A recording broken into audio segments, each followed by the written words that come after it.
Ladies and gentlemen, welcome to Jarrett Goes to the Movies, a weekly podcast where Jarrett Reddick and friends get together and talk about a movie that they watched that week.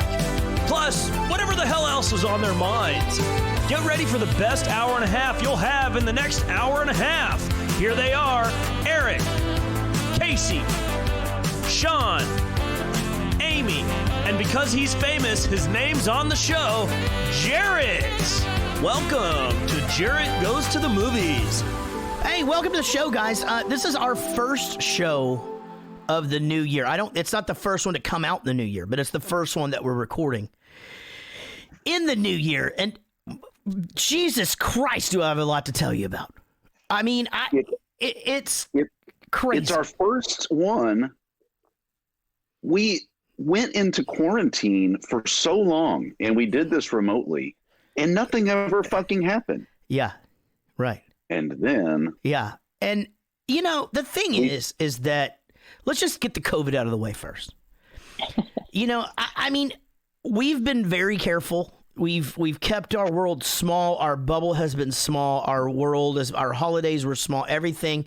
You know, my penis is small. We've talked about that. We really worked on that as a group. We did. Yeah. Boy, did you. But... You know, Eric, don't get jealous. We're a close knit group. We're essentially a compound. You know, it's not that. It's not that. Oh, okay. Anyway, I mean, we've done everything right.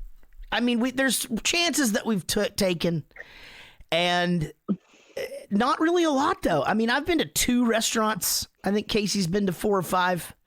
You know, the Pit Singers, I think, have been to 4 or 5. Me and Casey have been to the movies 4 or 5 times.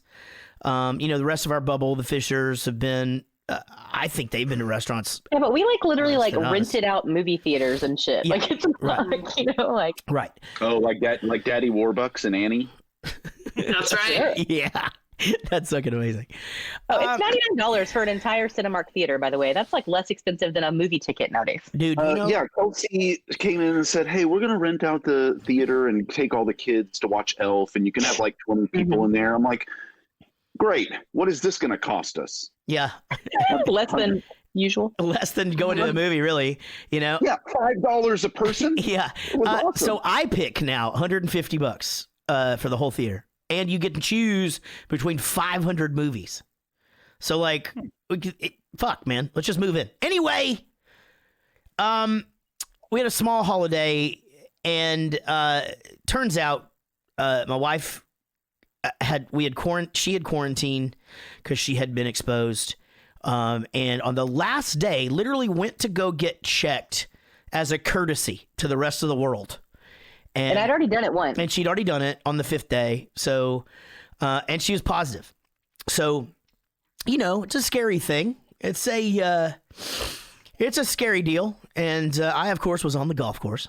And it's so funny because I never do. No, you really are. I mean, you know, fuck. But anyway, I don't ever do anything. Like, I work and I spend time with my family. That's it. That's all I ever do. Fucking ever. And Casey encourages me to do things. Go play golf, go fishing, whatever. And but every time I do, hey, Jared, do stuff. Yeah, and every time I do, something like this happens. You know, so I go. It is literally every time. Every fucking time. Yourself, yeah, something fucking terrible happens. Every fucking time. All right, well, lesson learned. Yeah, just so stop doing fun shit, right? But it's stop being selfish. Yeah. Anyway, I just played the best show of my life. Cool. There was a hailstorm. It smashed out the window. There hasn't been power in 3 days. He'll be like, "What the fuck is going on?" That is absolutely true. She's on the other end of it. We hope. Casey's doing really good. I'll speak for you. She's been a good patient. She's stayed in our room the entire time. Me and Everett, the kids, the Jack and Emma are at their mom's. Me and Everett have just buddied up and have stayed in the rest of the house. And when Casey needs the kitchen, we go upstairs and she disinfects the kitchen after she's done. And then we go back down there, you know, and, I've been tested. I'm negative still. And so anyway, we're dealing with this fucking COVID thing. By the way, this is Jarrett Goes to the Movies, and we're talking about the movie Van Wilder at some point. Sean, let's dive into this movie while I stand and get a beer. First year can be kind of scary, can it, Timmy? My name's not... But you know what I've learned in my 7 years here at Coolidge? Timmy, I've learned that you can't treat every situation as a life and death matter, because you'll die a lot of times. Write that down. I don't have a pencil. Well, remember that then. And you know something, Timmy? I think you got the balls to make it here. Call me nuts, but I believe in you. You see, Timmy, you can't let this lead you all the time. Sometimes you gotta heed this. And I think that you got a lot of heart in there, mister. Don't you? Don't you? I mean, look around you. This place. Timmy? Timmy? Who is that actor? What else is he in? He put his American pubes on Pie. some food, I think. American Pie. He's the one. He's like the nerdy, but he's Terminator? like the Shermanator. Terminator, yes. Damn it! Yes, I fucking sit there and I stare at that kid, going, "Who the fuck is this kid?" He's the Shermanator. What was the pubes on the has food? such a- I'm pretty sure he was in She's All That. I've never seen Hang it. on. Okay. I'm checking it. He was in all the American Pies. There's pubes Oh, on he was food in and Major she's all that? Payne. Remember Major Payne? Yes. I'm Yes, trying to figure it out. And he is in She's That's All the That. one with the Okay, That's the one with so the that's the one where he puts pubes on food. I swear. First of all, we've got a jumper. It's Booger, from the from Revenge of the Nerds, and I always love seeing Booger in stuff. Do you guys not know what I'm talking about? The guy, Yeah. the traffic. Yeah, I we're thought trying. The I traffic. wondered if Sorry.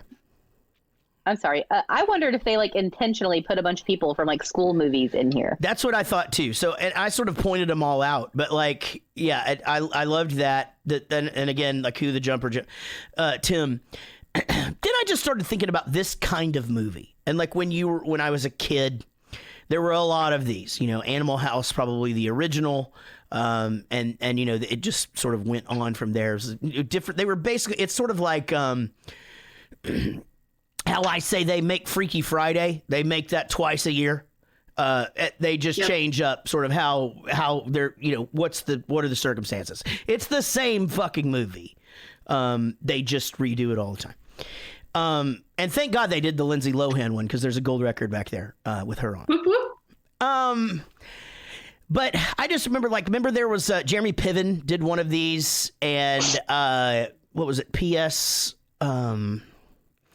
P35 or some shit. I think David Spade was in that one too. But I just remember, I don't know that I one. just remember thinking when I was a kid, I'm actually gonna meet that fucking guy in college. That guy exists, and there'd be there's the guy in the you know what I'm talking about, the guy in the dormitory that has the deal where he presses the button and the full bar, go out of the fucking table or whatever. Yeah, movies ruined that for people going to college, in the 90s. Not for You people just that went show to up. community college. It was exactly what you expected. Like that show Community. What, you just drank in your car? Yeah. Yeah, that's what I thought. And then got pregnant. Yeah. Yeah. Yeah. See, that's what I'm talking about. That's what I'm talking about, is how much shit we have done lately that we giggle about. That's just fucking, it's ridiculous. Drinking wine in the car because we're too early for the fucking escape room. It's we're all fucking 16 years old and we're giggling. That happened. We're giggling while we're pouring it and shit. Oh man, well Ashley still got some. Well, put some in here because I'll just catch up with her or whatever. It's Well, not all of us. Not me and Sean. no. We well, crammed 6 people into Jarrett's car That's to right. drink wine because we were Drink early. red for the wine out of escape solar room. cup. you guys are more than welcome. Sean is, and you, whatever. So I'm gay.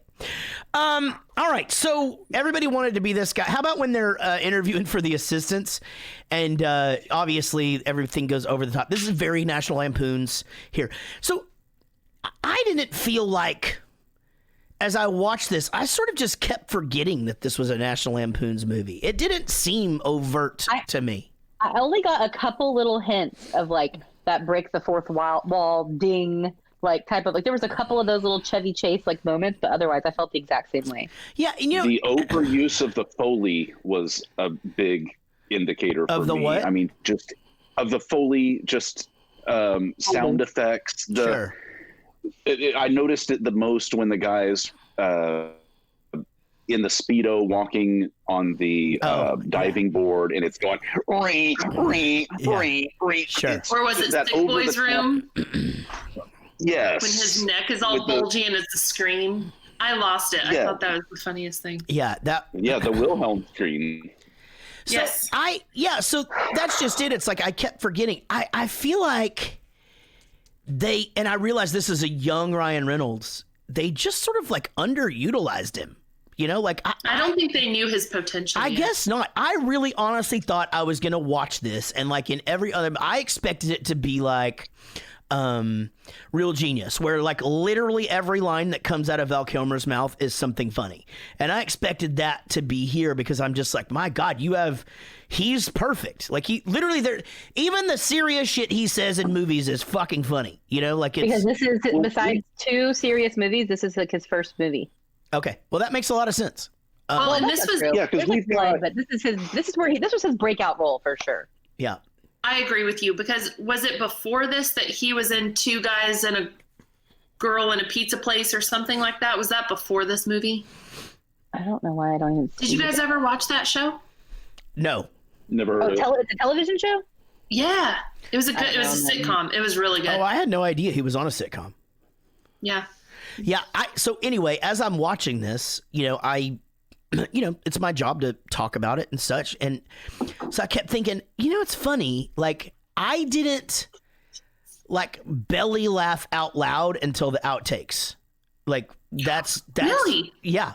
Not once. Do you think it would have been different if you watched it with someone? 100%, because I think that's how movies work. I've told you this before that I'm not you don't laugh out loud. No, I'm not the easiest guy to make laugh out loud. Like if it's just me sitting there, like there's things that I think are funny, but unless you're sitting on the toilet and it's that guy with the mullet. Donnie Baker. Yeah, Donnie Baker. Donnie Baker makes me. Oh my God, that makes me fucking hysterical. I haven't seen him in a long time. How's he doing? He's got a band. And he makes up different lyrics to the songs or whatever. And so they've been doing like rehearsals and shit, and they did a gig, and it's been awesome. Just everything he does is so funny. I gotta catch up. It's just amazing. But that is true. That makes it. But I'm just saying, like, if I'm sitting watching the television show, like, for example, I tried to watch The Office before it disappeared. I don't sit there and watch The Office and laugh out loud if I'm by myself. If Casey's there and something happens, I'll laugh out loud, if that makes sense. This movie got to the end credits, and a bunch of those made me laugh. Actually, the bad guy kissing his friend or whatever, and like them losing it, like I was crying laughing on that. It was really funny. I thought Ryan Reynolds not making it through the opening scene was hilarious. Yeah, that was great. Anyway, I just feel it feels like either just the script wasn't strong enough dialogue wise, because it just never really was. And here's the thing. I didn't hate this movie. I really liked it. I actually was saying earlier, I actually honestly think this is sort of a perfect movie for me, because I could sit there and watch this. I don't really have to think about it too much. It's like if you doze off for a second, you're not missing anything, Well, there's enough sight gags. There's enough, one-liners. There's all the different kind of bases of comedy are covered. Yeah. Like you said, without you having to think about it too much. So there's something in this for everybody. 82% of people obviously feel differently. They took all of the stuff. They took all of the stuff and all of the things from all of these movies that are like this college cool guy, doesn't give a shit about school. Let's give him a heart. because that makes him even cooler, because it really fucking does. Like, you expect him to be a mean and be a fuck up, but the guys, everybody loves this guy. They didn't wait till the end to provide him with that. They were like, I don't want you to tell people that I threw that party. I wanted them to get the credit, you asshole. Yeah, that was great. I really loved that. Those guys are cool in their own right. Like, that you fucked that up. Like that. I like that they did it early and didn't make you wait till the end to see the light. Totally agree. I thought, just his character development overall.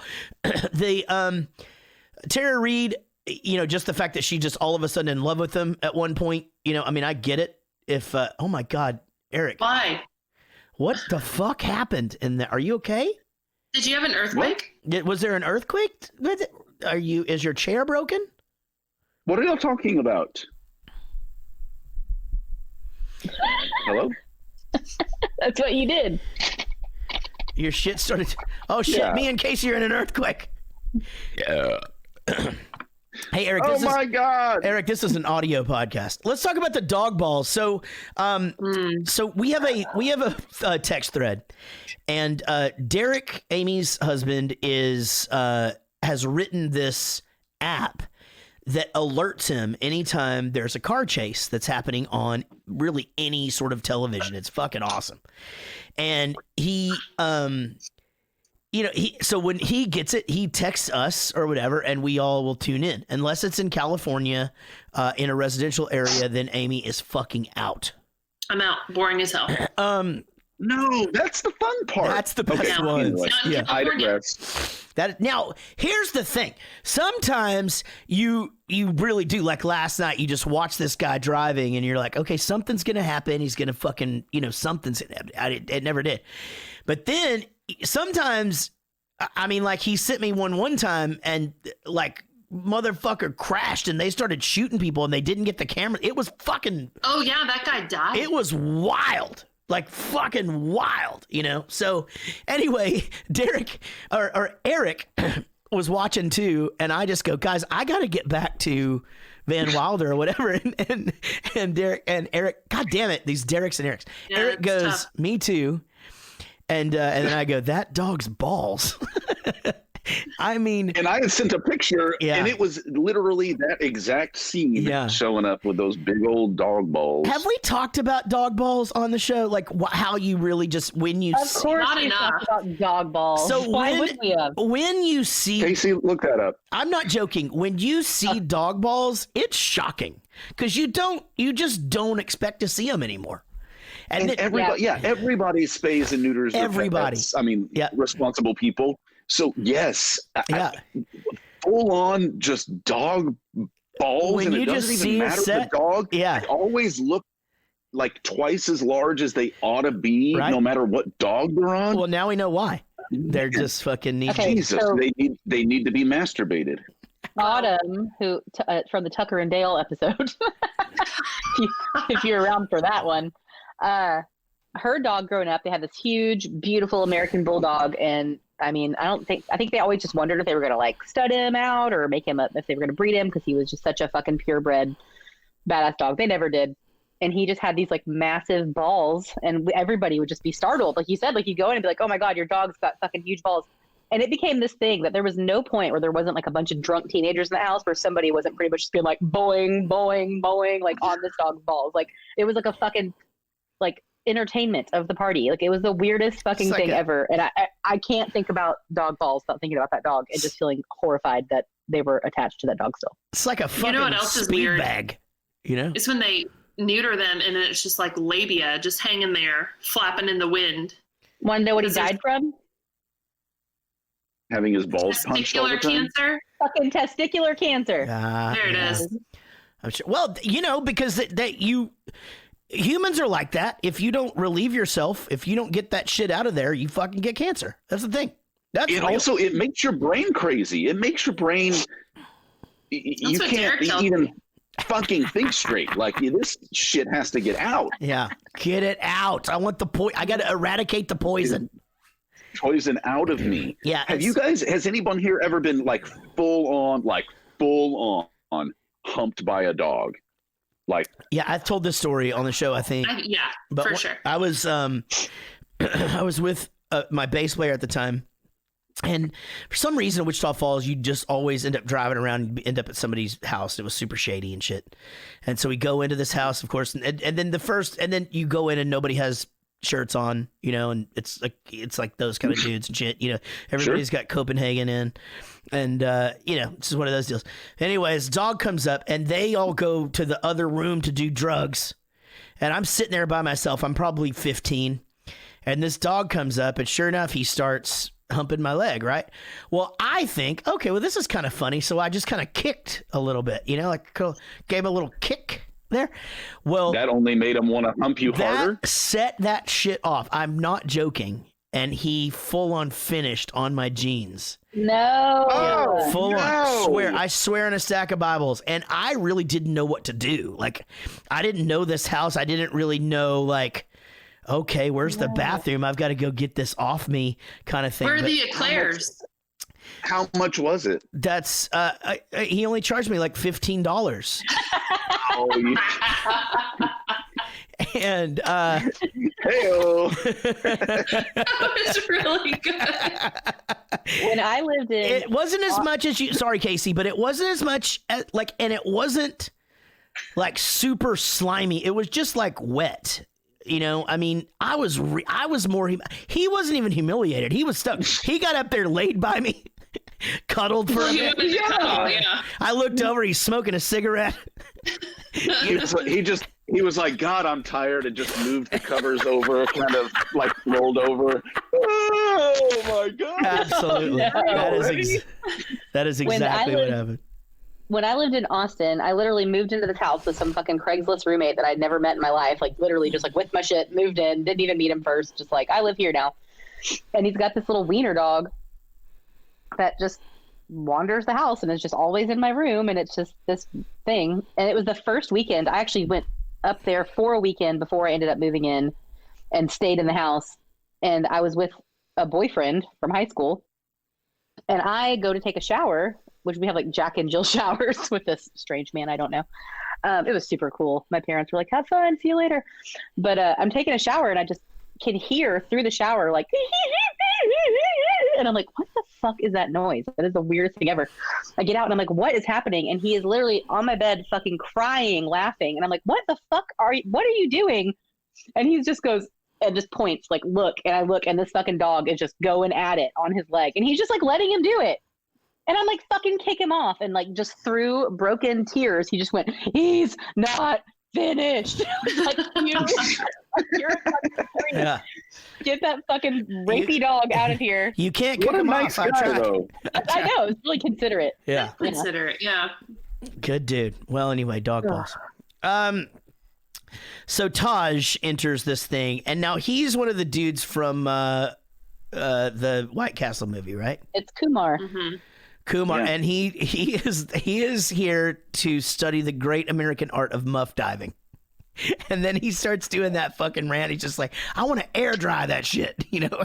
And that I want to dude, park the porpoise. that dude is great. He's awesome in this. I mean, he really is. Like, everything, that character that he came up with is really good. He's And they must funny be friends in too, this. because Ryan Reynolds is also in Harold and Kumar. Is he? Yeah. What was he I in didn't know Harold and that. Kumar? When was Harold and Kumar? When did that come out? It was 2004. This one came out in 2003. Oh, okay. Yeah. Was he in Harold or Kumar? Both. Talent. Pure talent. Fuck yeah.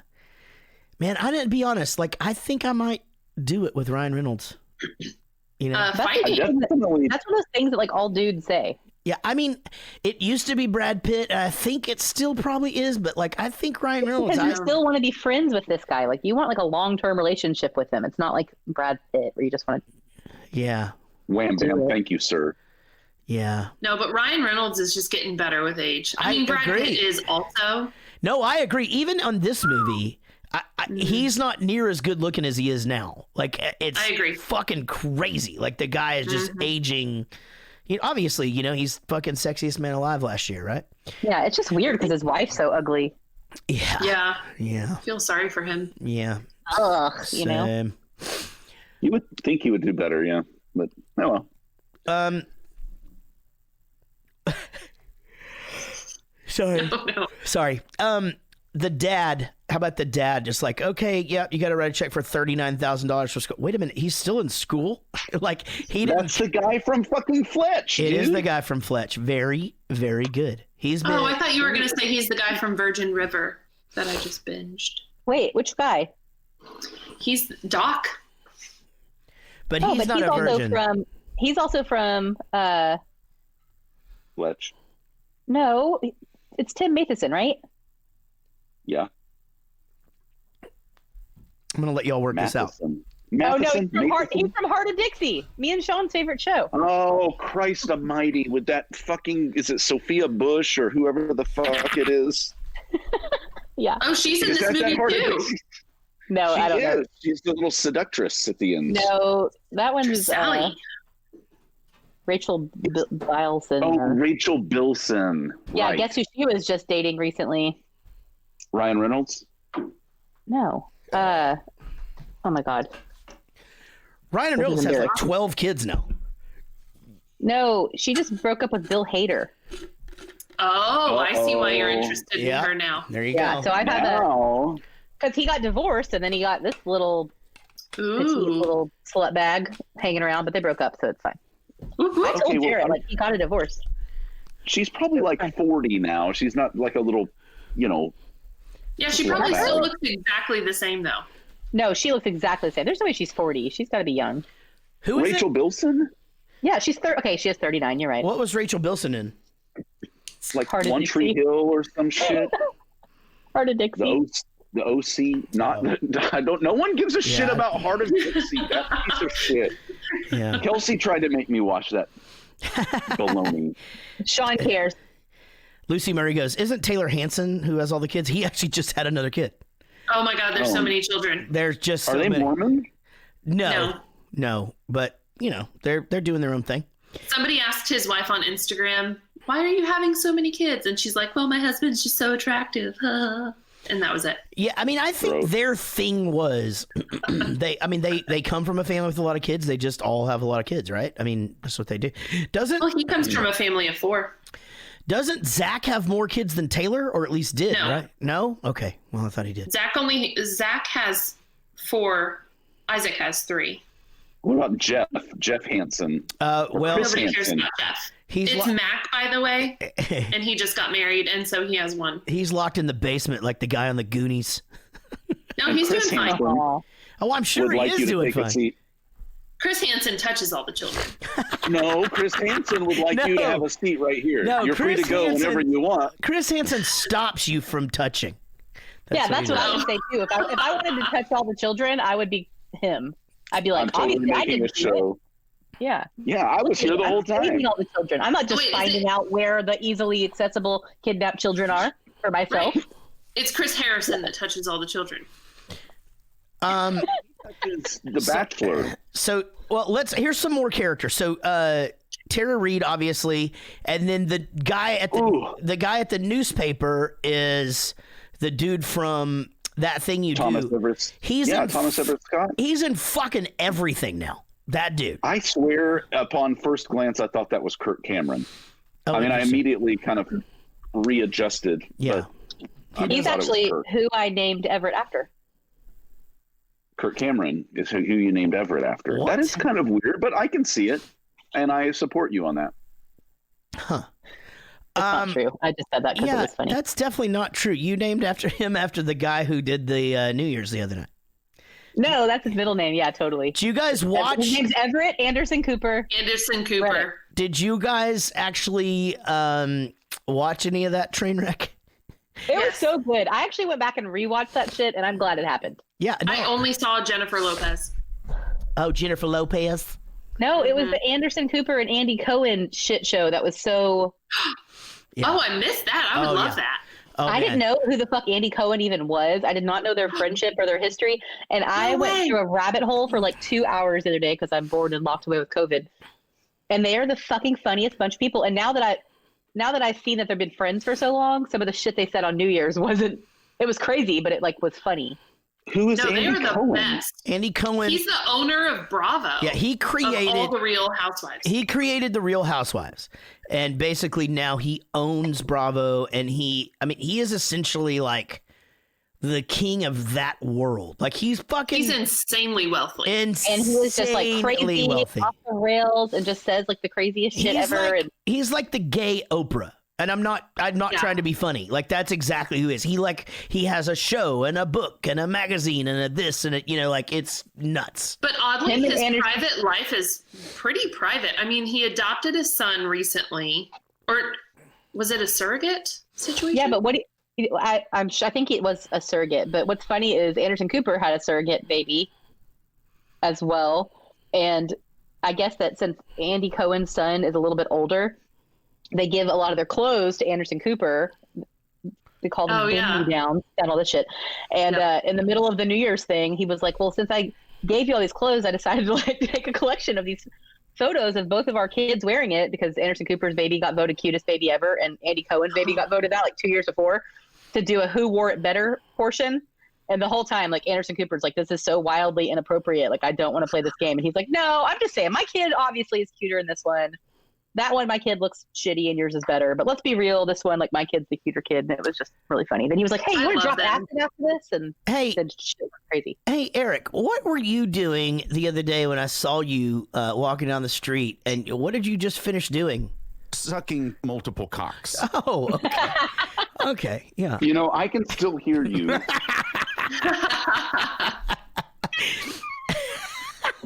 He disappeared. All right, so the dude from Breakfast Club is here. So the coach's death, and again, this is where it sort of starts to see like, okay, you've got to get in there and give the basketball team a pep talk.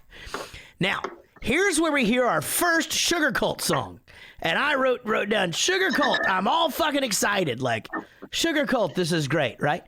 They have 5 fucking songs in this movie. It's pretty much the Sugar Cult soundtrack, which I love. I love those guys. Who is Sugar Cult? They are a band from the early that made music for Van Wilder. Yep, early 2000s. Their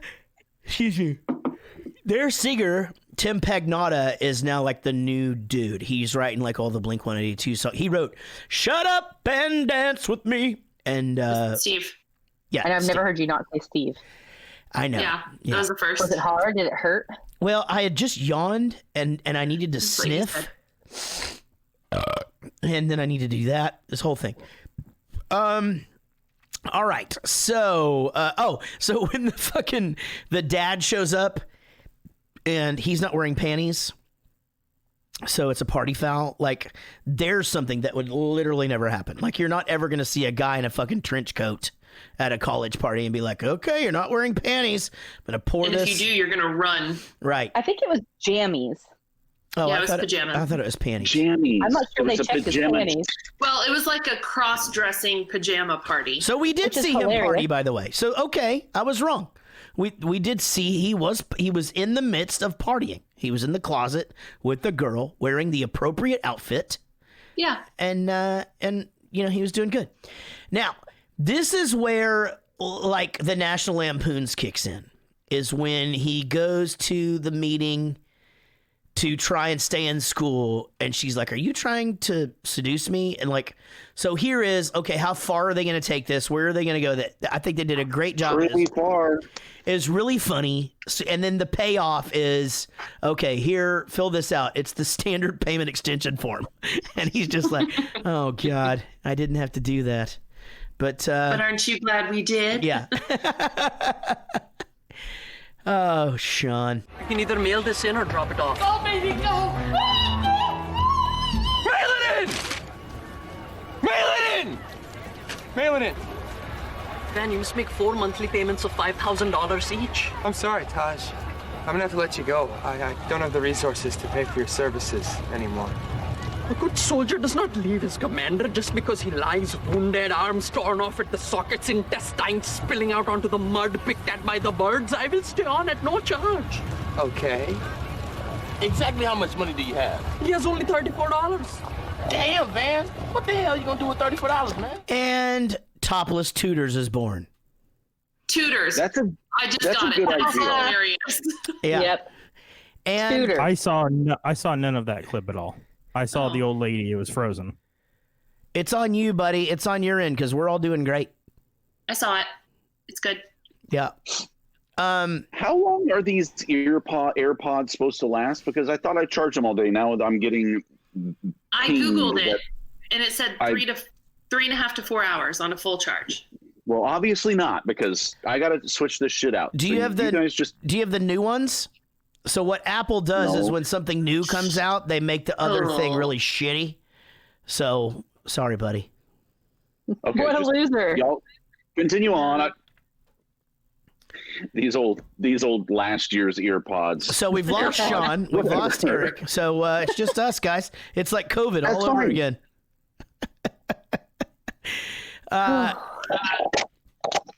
Let's just. Man, now that he can't hear us, I'm really glad that my husband got me the new AirPods for Christmas. I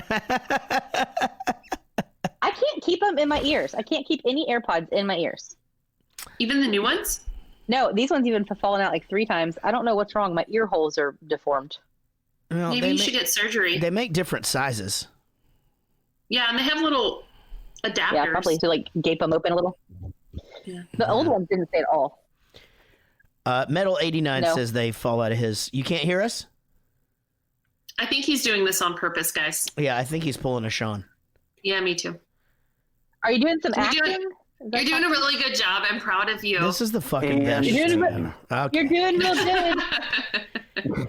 Hey, so she goes to the library to get info on him, and they just hand her these texts. What the fuck kind of information can you get on somebody at the library that they're just holding back there? I was wondering the same thing. I mean, that made zero sense.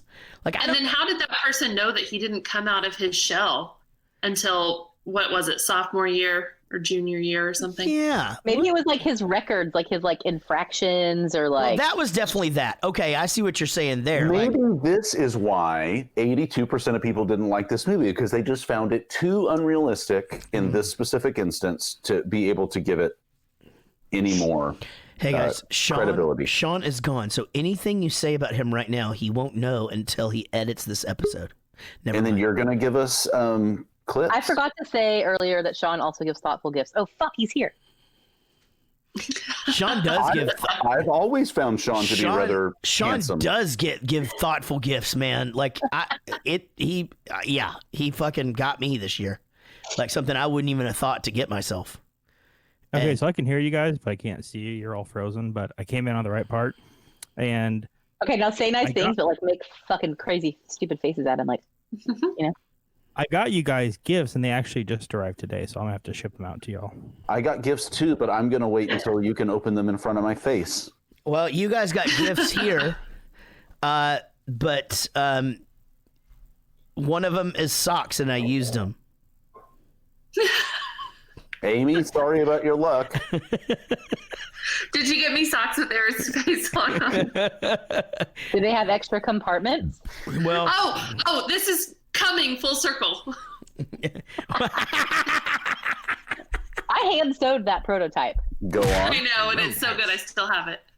It's sitting right next to my OBGYN. Oh my god. Oh, well, I'm GLAD to meet you. Oh, there it is. Yes. Man, we're really doing it. you guys are crazy. I have to pee, not potty. How do y'all want to handle this? You want to take a quick break? Let's take a break. Kelsey keeps coming in. She's trying to make those. You guys familiar with these cups with the resin and the glitter and the Wait, is she doing that now? We don't allow glitter here at this house. But it seems like she needs some help. So let's just take a quick break, and we'll be right back. So here's a mean trick my wife played on me yesterday. We're back, by the way. Yesterday, so 2 days ago, my wife was really, really sick. And again, she can't just come in and out of our bedroom because me and Everett are out here trying not to be COVID-y. And so, I'll stop that banner. Sorry, guys. So she ordered the stuff to make chicken noodle soup, which is like my favorite thing ever that she does regardless. And but she didn't get to make it for like a couple of days because she wasn't feeling good. So the day that she decides to make it is football Sunday, and I had ordered the shit to make nachos.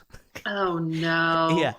And so I have this huge pot of chicken noodle soup on the stove and all of the ingredients to this like fucking nacho platter I decided I was going to make for myself while watching football. And I literally sat there for hours trying to figure out how to maneuver it. Like, maybe if I just eat soup early, but I'm going to be super full because it's chicken noodle. And I fucking... Super full. Yeah. I go through a sleeve of crackers too. Like with a thing of chicken noodle soup or chili. I fucking love crackers in there, you know? Okay, wait. Explain to me the crackers with the soup. Do you dip? Do you soup and then bite? No, Smash them up and... Okay, Yeah. I will do that on occasion, but they get kind of soggy. No, I like to just put it on the cracker and eat it that way. Like Okay, I get that. Yeah. Because you don't want, I don't want them to get soggy. No, I don't like them to get soggy. So like oyster crackers are okay to put in chili because they'll stay with like a little crunchy. Yeah, but like you sprinkle the layer on top, you eat that later, and then you sprinkle that is another layer. exactly what I do. That is fucking exact. So like the 2 cracker pack is perfect because you do that and it covers that. You eat those and then you just do it again. But no, I dip it in there. Anyway, I still haven't had the nachos. And like Minnie, I decided I'd start my diet after the new year, and then I postponed that till Monday, like everybody else. Well, I obviously didn't start today, so not today. Wait till after football. Wait till after the Super Bowl. I know, or St. but it's Patrick's always Day. but then it's my birthday, and then it's like, I actually started thinking about this. No, your today. birthday fucking opened the portal to this bullshit. To be fair. That's true. I started thinking about this today. My birthday was like the beginning of the end. Amy's birthday was literally Armageddon. So your birthday was the last time that people could get together comfortably. Like nobody was sitting around listening to your music thinking we're all getting coronavirus right now. That's right. Nobody was worried about it. We were all in this party bus. It was the best fucking birthday ever. Oh my God, it was so fucking great. We also, just because of the time period thing, like we had talk and plans of possibly opening a barbershop this year. Oh yeah. And the day of that party, which was your birthday, was the day I graduated barber school. Yeah. That's and right. everyone's like, well, how's the barbershop? And I'm like, I don't know. How's the fucking entire world? Not good. Fuck off. Like, yeah. See, and I don't feel like I was there yet. I don't think I really understood the magnitude of COVID. None of us did. But then a week later came my birthday. Yes. And we were on the verge of, well, do we cancel it? Mm-hmm. No, but we're not going to invite that many people. And that was the last time we saw the last thing we did. Yeah. That was like the creation of the bubble. I have a boomerang video that pops up in my phone, and it was the trivia the week before that, your birthday. Wow. And we're all doing a boomerang cheers with Corona because they had it on special. Yes, that's right. Because we were like, that's hilarious. Let's just get a bucket. I remember that. Right. So we've talked about that before. We're all being fucking assholes at that point, right? Like, oh, this is hilarious. Because I remember y'all getting there and being like, we're gonna order the Corona bucket and shit. And and Jeff got there and everybody was drinking Corona. I didn't drink these fucking Coronas, but I still thought the shit was funny. But yeah, so I started thinking about this today. Like, we're on the cusp of my birthday, Amy's birthday coming up. And how we handle that this year, I think, is very important. So we can talk about that later. Eric, what were you going to say about the COVID thing? Oh, the same thing I always say, that I was on an airplane. I was at Disney World and flew back. And then 1 week later, they closed that entire fucking place down. That's right. And when I was there, there was the occasional person with a mask, and mostly of the Asian varietal. But they always do. It wasn't like there were murmurs of it, but nobody, at the resort we stayed at, in the park, in the cafeteria, in the buses, anywhere was trying to stay out of each other's way. In fact, we were, ass to nuts packed on top of each other. It was Mardi Gras weekend or whatever. There was Yeah, I did a show in Galveston. 8 out of 10 people down there were all LSU, purple and yellow, yeah. And then, I mean, God damn it, if we don't get back and just it just immediately went to shit. It's so weird to think that it's going to be a year before we know it. Well, that's what I'm saying. Not even before we know it. Like, this is the first fucking week of January. Like, we're going to blink and it's going to be my birthday. Like, COVID had started. We went to your tour with Not Your Girlfriends, where they all got super sick on tour. Yeah. And all that stuff in February. Mm-hmm. In February, that's right. And we're sitting in the Admirals Club watching the news, and it's Hurricane Dennis, which I thought was funny because my stepdad's name's Dennis. I'm sending pictures. And this COVID shit, and they had like quarantined some people on like a bus or something. And I just remember being like, if I fucking get to America, they quarantine us on this. Yeah, yeah. I was like, if they fucking quarantine us when we land, I'm gonna literally just implode because I fucking hate flying and all that stuff. And then it was also crazy because when we landed, it went bing, and we stood up and started getting our bags from the top, and they were like, everybody sit down. Yeah. And I was like, it's fucking happening. But it was just like some drunk guy that was being a dick in the back. But they had to like I'm talking like 8 like border patrol police people came running on the plane. The dude hit his wife.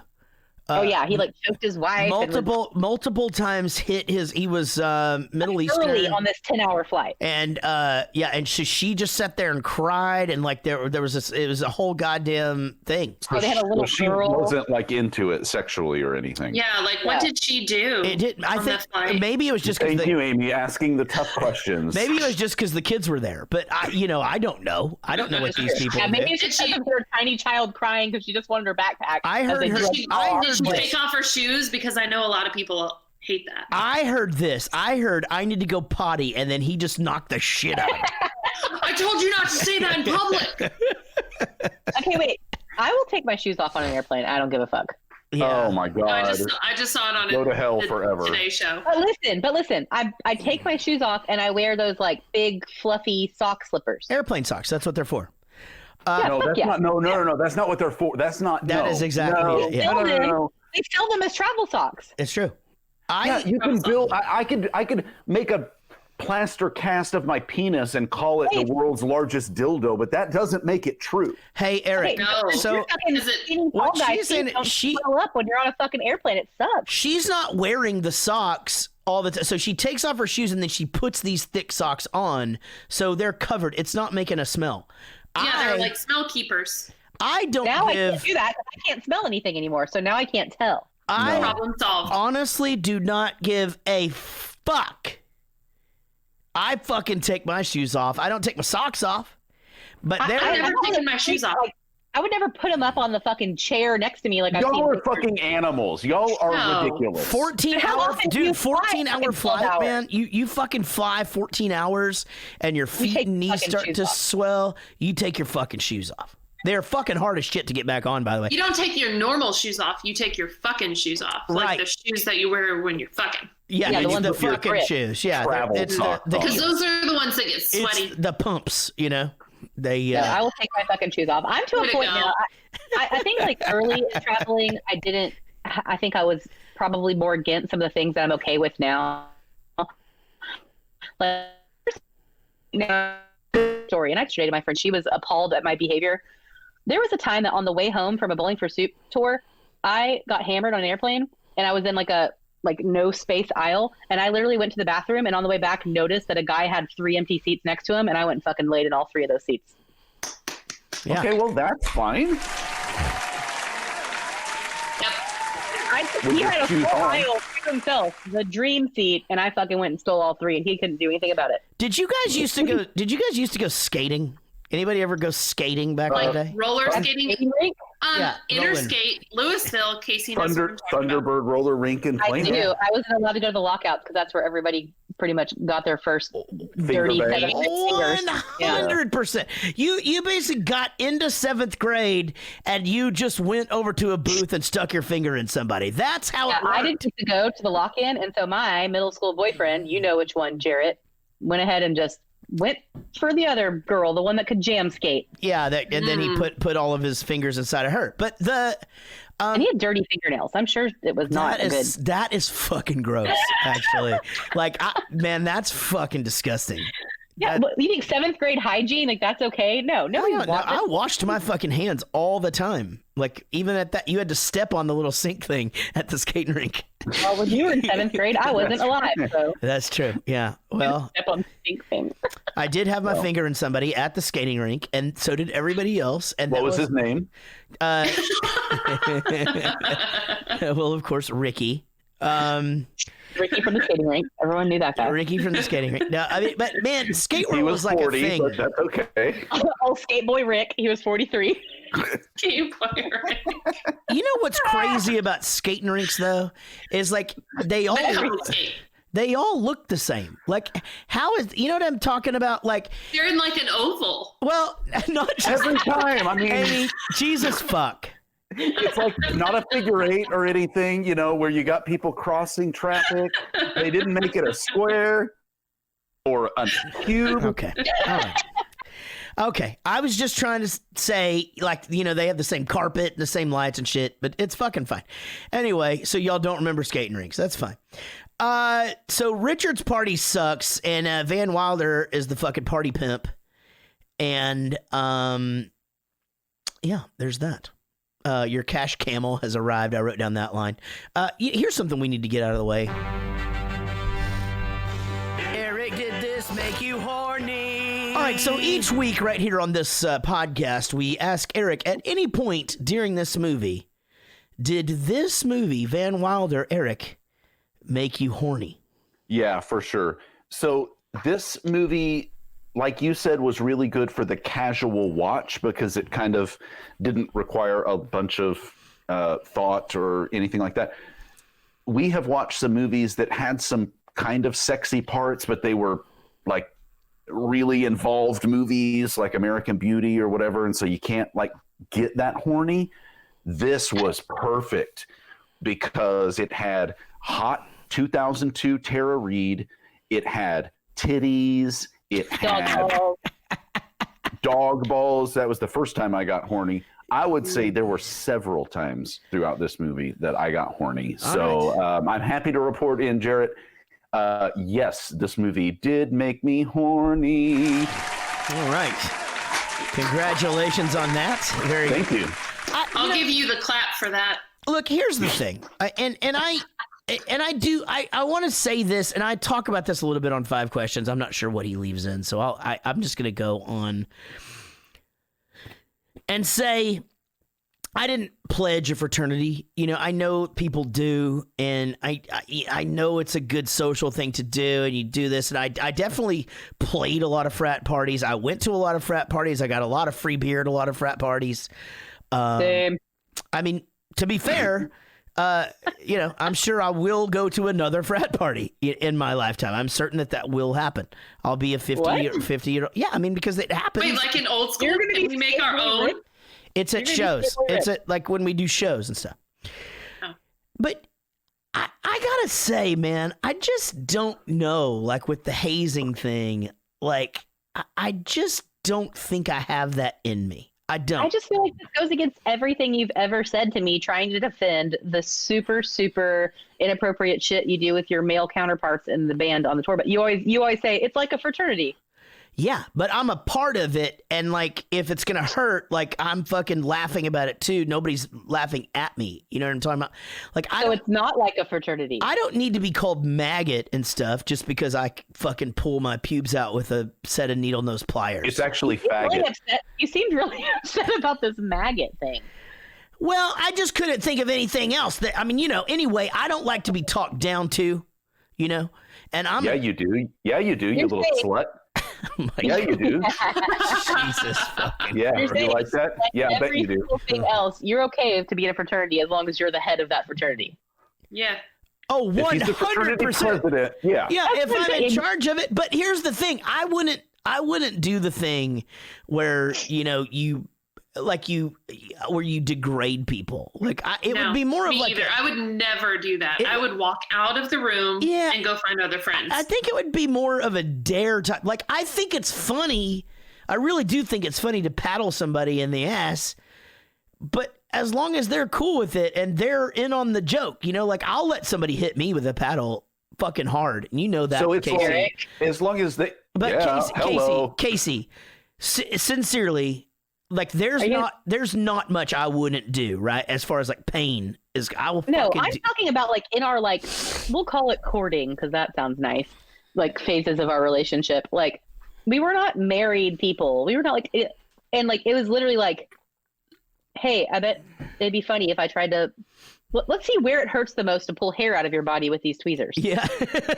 Like that's what my relationship is. That's the foundation it's built on. Yeah. That's a good one. How many clothespins can I put on my nose and my eyelids? Or one time we woke up on tour and we both had this weird feeling that we were in a fight. We couldn't figure out why. And then his tour manager at the time said, "No, you fucking morons. I came downstairs and y'all were giving each other cherry bellies so hard." That's happened in the pub. So we used to make the punch in the face joke all the time, and I actually talked her into punching me in the face one night, and I will never fucking do that again. Like that, I did not like that very much. I did the same thing to a friend of mine, and he didn't want to do it. They never do. And I just kept like egging him on, and then I got real mean about it. I was like talking shit about some shit that I knew that he really wouldn't appreciate.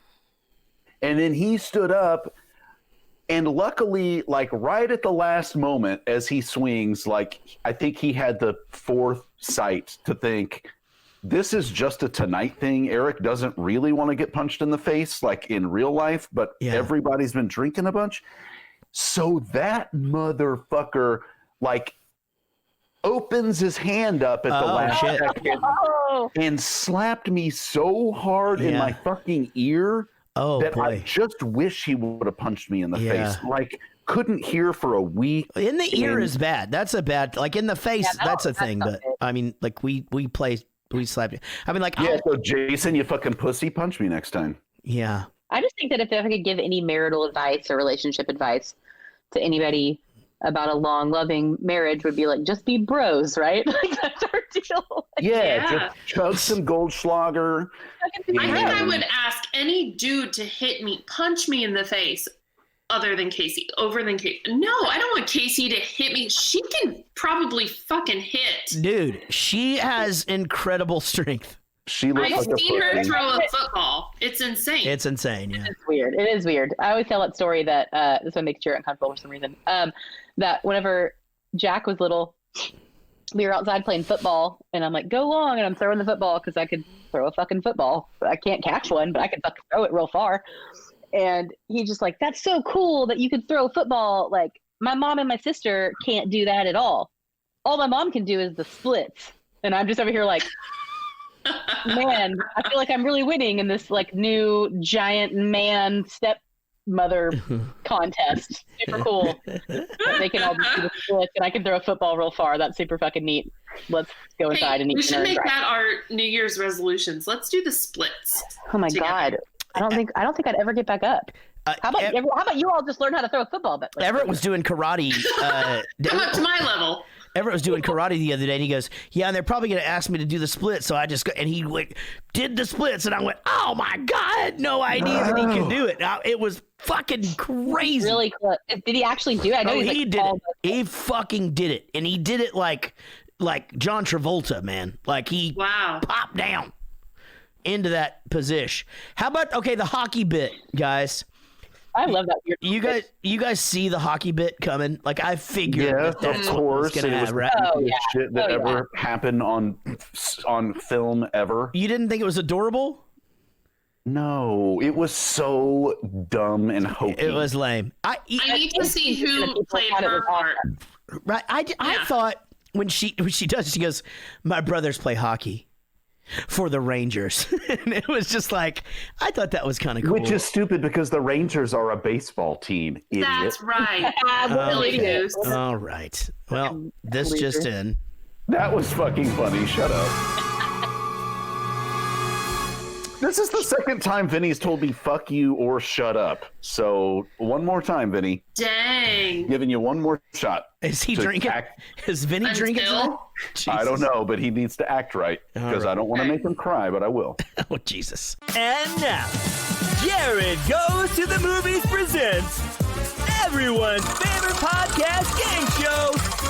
It's time for 5 questions where we ask 6 questions and the high score is 7. Here's your host, Jared Reddick. Now, I feel bad because the guy who did that voiceover, his name is Curtis something. No, it's not Curtis Fletcher. Hold on, I'll tell you who it is. I owe him a plug because I fucked up today. And Curtis Blow. And anyway, he's like super stoked to be on the show. Kurt Hilton is his name. And he did the voiceover for that thing. And he's super stoked. And I was supposed to be on his podcast today. And as we will have talked about at the first of the show, nothing about this week is going the way that I had anticipated a few weeks ago when I thought about it. But I'm really glad to be here playing our amazing game show. I forgot I was supposed to just go, hey, welcome to 5 questions. It's everybody's favorite podcast game show because it's the only podcast game show. That's right. Guys, we had a good one today and a very special. This is a big time. So as we said earlier in the show, Woody was supposed to be here for his birthday, but my wife has the pig HIV. And so he couldn't be here in studio for his first time. However, it is his 42nd birthday, everybody. Give it up for Woody Chambers. 12 wins. 12 wins, 16 attempts. And I believe all 4 of the ones that you did not win, I believe they got the bonus question right. That's correct. Yeah, you have literally won every game you've played. Wait, you haven't lost every game, but you haven't won every game. Is what I'm trying to say. That's right. Yeah. And so Woody, welcome and happy birthday. Also, here is one of our worst players, everybody. 3 wins, 15 attempts. It is Zaldor. In fact, I'm looking now at the next 2 contestants. We basically have our best player versus 3 of our fucking worst here. And then we're throwing in Dom Petretta. Well, by the way, give it up for Dom Petretta, everybody who is here. Up next is the Bionic Man, who tonight, no matter how terrible he is, will get an appearance plaque. It's Chris Cranfill, everybody. And, of course, everybody's favorite really bad player at this game, who does come up with some funny-ass shit when he doesn't know the answer. Give it up for Vinnie Cataldo, everybody. Vinnie. Very glad you guys are here. This is going to be a lot of fun. We record this before we do the episode, and I'm a little out of sorts. In even getting ready for my stage that I had earlier, I just had all of the issues. Like, I spilled my water 3 times, like, right before I went live, and it's just been one of those days. So I am really glad to be sitting here in this studio by myself, doing this podcast for the very first time, everybody. My very first time in here alone. No. Yeah, I hate being alone. But you know what? That's the breaks. I know that Casey is, she could probably hear me if I yelled really, really loud. Maybe not, though. It is a recording studio. You don't have to yell really loud. Guys, I am so happy you guys are here now. You guys have all played this game before. Is everybody ready to write down your answers today? I see that everybody is what? Oh my goodness gracious! Good, give it up for these guys who are all prepared. It's okay if I'm a notepad. I feel like if I just keep doing stuff that requires applause, I can get a couple of beers in me, and then it'll be way more fun than for everybody. Why don't you just shotgun one real quick? Shotgun beer, do it. because I'm fucking 48, and there's no other 48-year-olds here to cheer me on. You know what's weird though is Woody looks 10 years older than you, and you look 20 years older than me. Well, that is the difference between combat and drinking yourself into a stupor every single night. and crying when I break a nail. Okay, guys, best of luck to all of you, and I think this is gonna be a good. Shit, sorry. Okay, here we go. Question number 1 will, of course, be about the movie Van Wilder. In the movie Van Wilder, what is the subject that is taught by Dick Richard from the Breakfast Club? Okay, guys, here we go. Let me go I'm going to go kind of in order of how you guys are placed around here. So, Chris Cranfill, what did you say, buddy? I can't remember. I put economics, but I honestly don't remember. Okay, Zaldor? I put history. Okay. History. Don Petretta. I also put economics. All right, Vinnie Cataldo. I put down biology. All right, and then, of course, who will get this? I'm sure he will get this, right? Woody Chambers. Here's a graph. Tell me what it says. You're so tiny. Drew a picture. Economics is what it says. Yeah, if you said economics, that's correct. It was actually like a special, crazy kind of economics. How crazy is it that guy turns out to be that character? You know what I mean? Like, you don't see that coming. You get a hint of it, at the first where he's like, I thought you were going to be somebody, but anyway. Had a heart of gold. How to hit and pour a heart of gold. Okay, guys, I have no idea what the score is, but this is question number 2. I can't see that. Sean, will you just read it for me each time, please? Question 2. Y'all are Woody, so tiny. Dom, and Cranfill all have 1. All right, guys, good job. Here we go. Question number 2 will, of course, be about the movie Van Wilder. All right. In the movie Van Wilder, that's the one we're talking about. The little kids that are snuck into the party are served shots of what? Very popular alcohol. All right, guys. Zaldor, what'd you say? I said Jägermeister. All right, and Don Petretta. I put Jägermeister. All right, Woody, what did you say? It's Uncle Jaeger. Okay.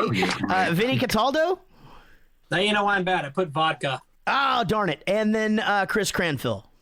I had Jaeger as well. Jaeger is correct, guys. Good job.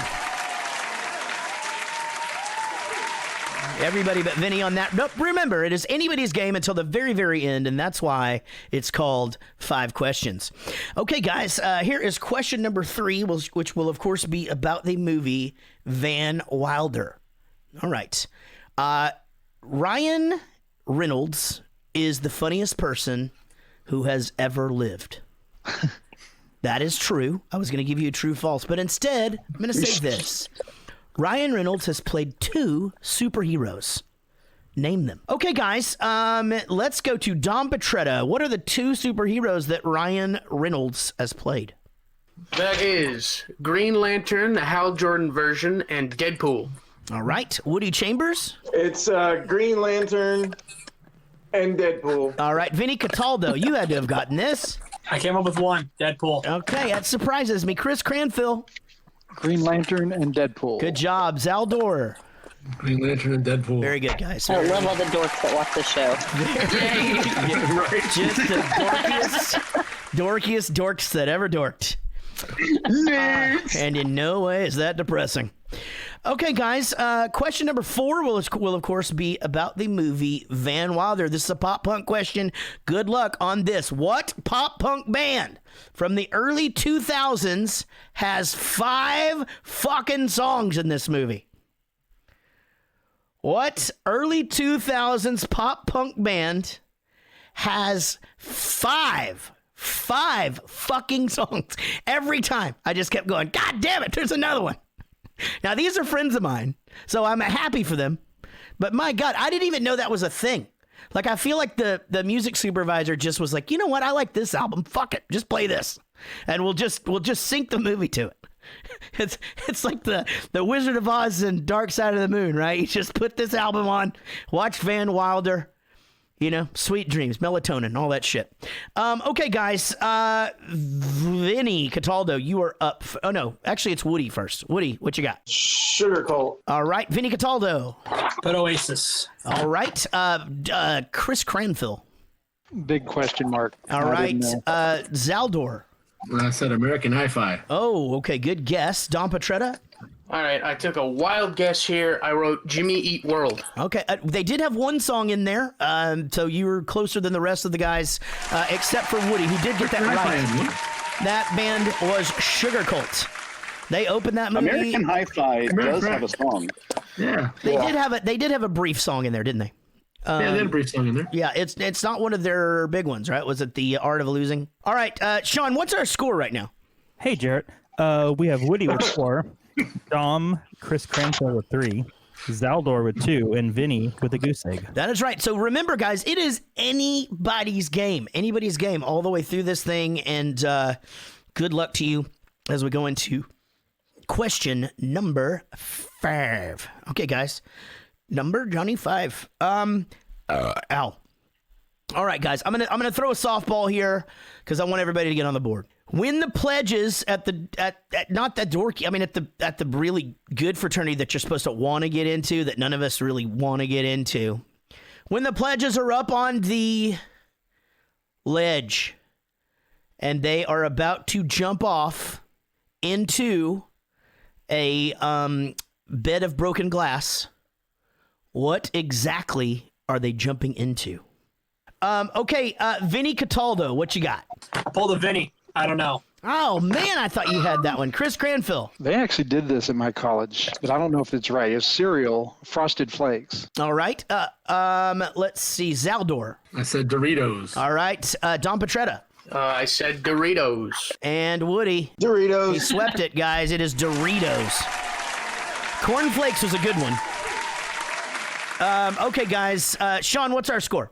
We have Woody with 5, Dom with 4, Chris and Zaldor with 3, and Vinnie is still at 0. All right, guys. Remember, it's anybody's game. Come on, Vinnie. Vinnie, jump in there when you can. Here we go. It is now time for Eric's Off on a Tangent Again. I was off on a tangent watching this film. In the movie Van Wilder, Van and the rest of the students attend Coolidge College. Calvin Coolidge was the 30th president of the United States. Name either Coolidge's immediate predecessor or immediate successor to the presidency. Who was the president immediately before or after Calvin Coolidge? Either one. You don't have to get both. Sorry. Let's get your answers, guys. Chris Cranfill. I took a guess. Eisenhower. Okay. And Zaldor. I said Vinnie Cataldo. Oh, okay. Very good guess. Don Petretta. I wrote Herbert Hoover, but I have no idea. All right. And Woody Chambers. I put Garfield. Your question sucked. And Vinnie Cataldo. What you got, man? I failed history, so I have no idea. Okay. All right. So 2 goose eggs. If only you had said Zaldor, we would have won. Dom Petretta is correct. Herbert Hoover was the 31st president of the United States. Out of my ass. Oh, way to go. Suck that up, didn't you? And who was the 29th? Warren G. Harding. God, I don't even fucking know that name. Like, that's how bad. I don't know. You know Warren G. Yeah, Warren G. Nate Dogg. Yeah, that's true. All right, guys, here's where we're at. Sean? Woody and Dom now have 5. Chris and Zaldor have 3. And we know where Vinnie's at. All right, Vinnie. So Dom and Woody now have 5, which means we will have to flip a coin to see which of them Vinnie is going up against. So Zaldor and Chris Cranfill, as always, you guys can sit and wait by knowing that you will not be winning today. But Chris Cranfill, congratulations on your attempts plaque. Sean, let's let Woody call it in the air. It is his fucking birthday. Tails. Woody says tails. Let's see what it is. Tails. It is tails, everybody. The birthday boy. Don Petretta, good job coming up from behind. That's what she said. Giggity. You played a great game, and if there were any way I could call it a tie, I would, but we don't do that here. So that means this. Vinnie Cataldo, you are now up against the champion's champion, the birthday boy, the one of the executive producers of this program. It's a real David and Goliath situation. Basically, you will now. I like the way that ended for Goliath. You will now go to Sean's super hard question, and if you get this question right, you win. If you don't, you're not a loser, buddy. But you didn't win, did you? It's time for Sean's questions, the 7th question, and sometimes it's hard. Okay, Vinny. 3 categories. Carmen Sandiego, cream-filled pastries, SPRIT, let's hear it. PRIT, let's hear it. What 6 classes must Van Wilder take before graduating with his degree in leisure studies? Woody is right. I'm not even going to try to answer that. I give up. Woody is. Let's let Woody answer it just because it's Just because he can. The second Sean said, "What 6?" Everybody just went, oh. Name 2, but I knew that was a question. maybe 3. So it's biology, English lit, calculus, economics, sociology, and I must not have wrote down the last one. History? I don't know. Man, that is a fucking really hard course load, by the way. Like, that would blow. It gave me anxiety just talking about it. Ladies and gentlemen, your winner today is now 42 years old and a retired person of the armed services, someone that we really love on this show, is now a Texan again. And it's not in studio because my wife got sick. Everybody give it up. Yeah, I didn't want you to come over, so I got COVID. I mean, that's fair. Yeah, I mean, what a way to do it, you know? Just like, I know. How are we going to get it? Go big or go home, Casey. Thank you guys all for playing. As always, we could not make this show if it wasn't for you guys. I mean, it's just looking at how many times you've all been on 5 questions. It's amazing to me that you've stuck with us this long. So thank you guys. Enjoy the rest of your night and your week, and hang out on the chat during the show if you can. We'll see y'all soon. After this weekend, we should have sufficient funds to cover your next 2 payments. I mean, this girl is dynamite. Too bad she's dating strapper John M.D. Where did you find that? In your room a few days ago. I'm trying to spark this bomb, but this damn thing won't light. That's no bong. It's for my schlong.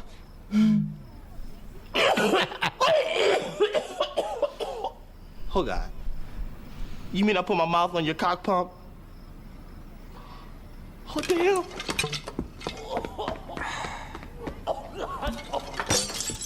Oh, no, it date breaks. with Naomi tomorrow night, and I just wanted to bring my A game. So the Foley thing I'm talking about, like when he drops it and like the glass breaking sound, and he's got the thing here and it goes like over a the bottle. It's so good. Like, it's just too much. Oh, you And- don't? Oh, you don't like that? No, it's distracting to me. Oh, I man. feel like it'd be, the I feel like if you screen- didn't have it, it'd be weirder. Yeah, the scream in Sick Boy's room, not funny. Oh, that was No, I fucking didn't find that hilarious. funny. Oh, I see, laughed out loud. So, I thought that was hilarious. You would. Eric, we haven't really asked you what you thought about this movie. I mean, we're halfway through, obviously. Oh, yeah. I feel like you and I feel the same way about this movie, except I kind of consider it just like, okay, it was on.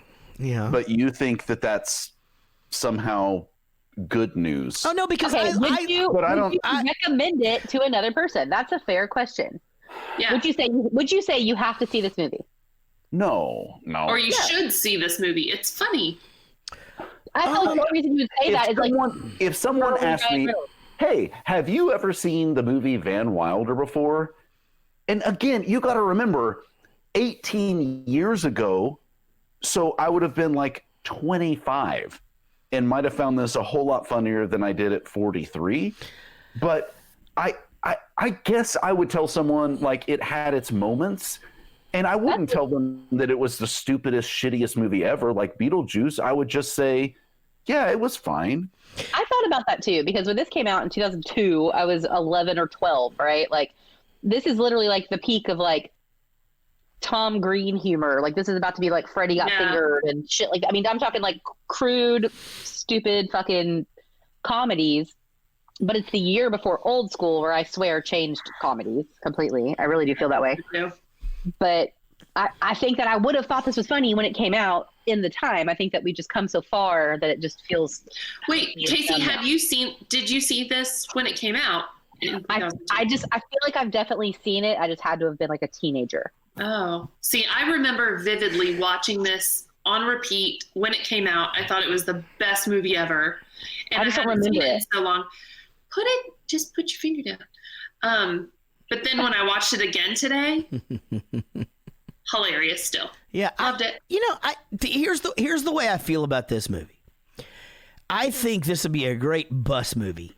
It's one of those ones where you could have it on and not have to watch it. But still, you'd kind of catch the funny parts. You'd talk about that. You could put this movie on, if you're fucking, instead of music, while you're playing a game or something, I mean, this is one of those ones where, like, if I was working on my computer and switching channels, if this came up, I'd just stop and leave it here, kind of thing. Yeah. I would just say that we've gone this far where nobody has ever said, like, people repeat all the time the same, like, have you ever done this movie? And nobody's ever asked me if you've done Van Wilder, because I don't think it's, like, in somebody's catalog so high that it's.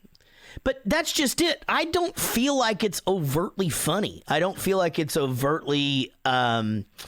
It's not offensive to me. Like, none of it's really offensive. No, it's not. I mean, like, no. maybe the kids doing the shots or whatever. I mean, I could see maybe 20 years ago. No, it's the semen in the donuts. I think it's semen in the donut thing. I guess could be a thing. I mean, that was. I had to fast forward. That was very slobbery. I actually wrote down. I thought of you the whole time. Me too. I didn't think that you'd be able to make it through that scene because he fucking even gargles like he's eating the thing and fucking. There's so many. Oh, I didn't even know that. I used the 10-second fast forward button.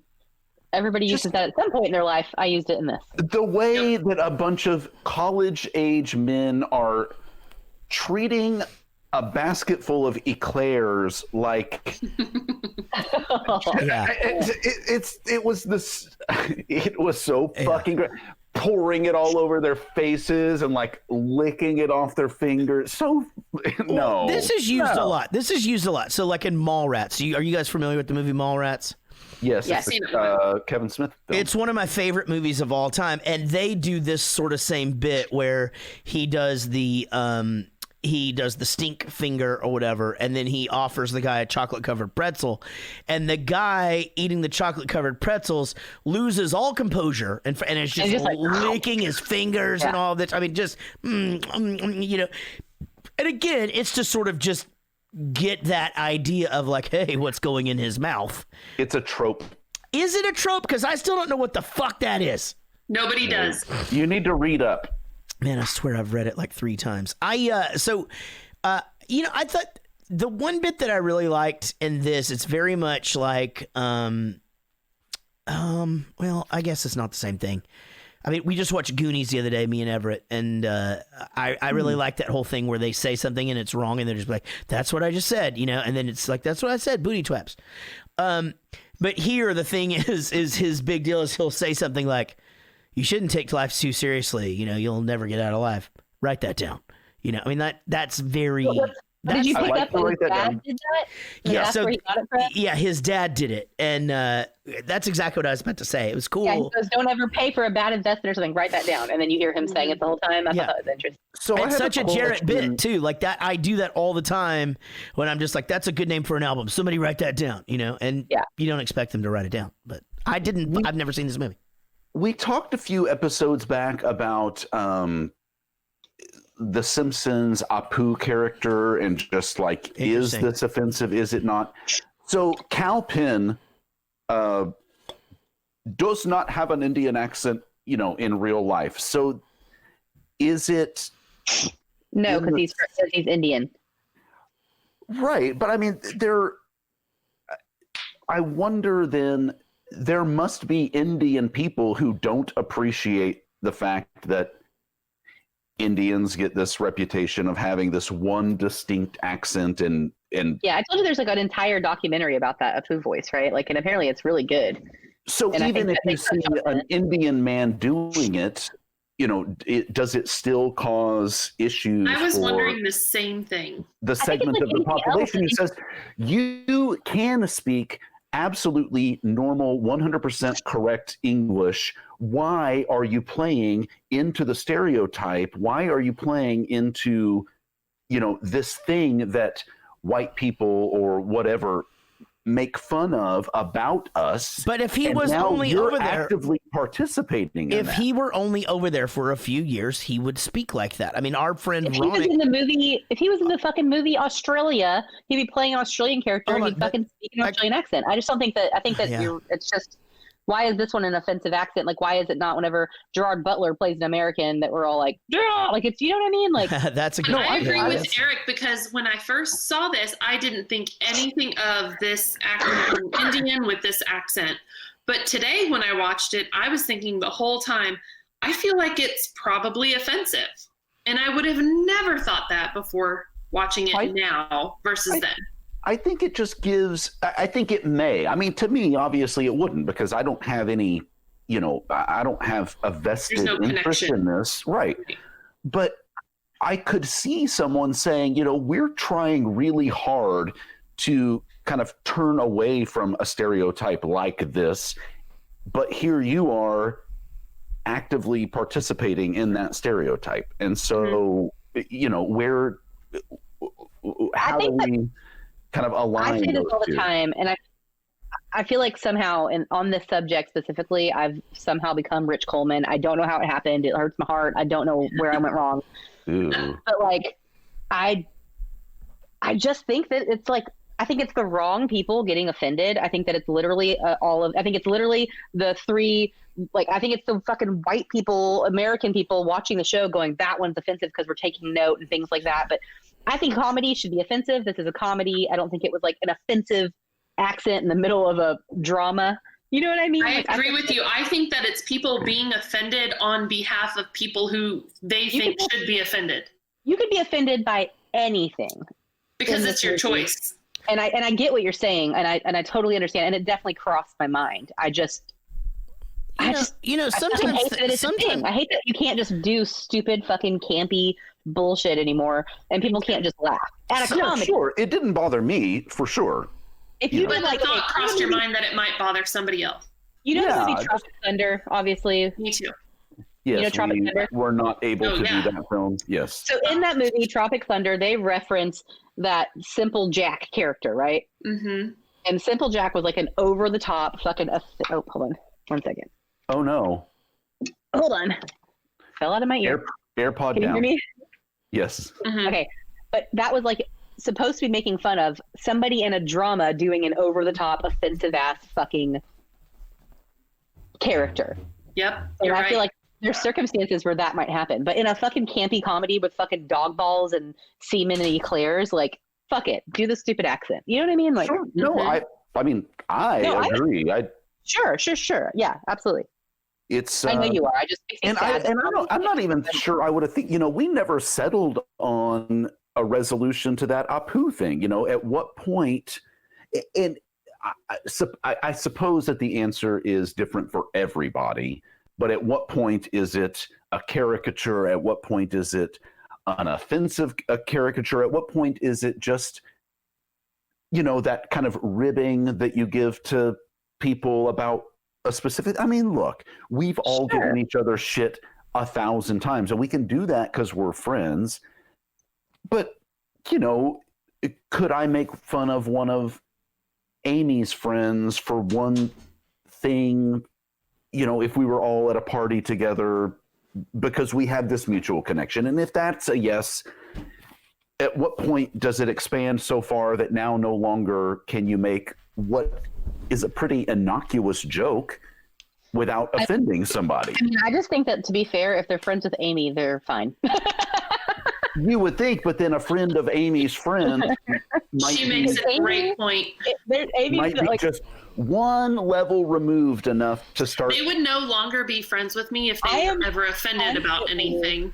Constantly defending, or not defending, but preaching the whole, like, I hate that comedy can't just be fucking funny. Comedy. I think that dark, offensive comedy should just stay dark and stay offensive and say all the things. But, like, I've still sat in a fucking circle full of suburban moms and had my jaw drop at shit that Amy has said about things, like, which is good because I think it's a frame of reference issue too, right? Because if we know, and I think we all like the same kind of comedy, someone can make a joke about, raping children or something like that.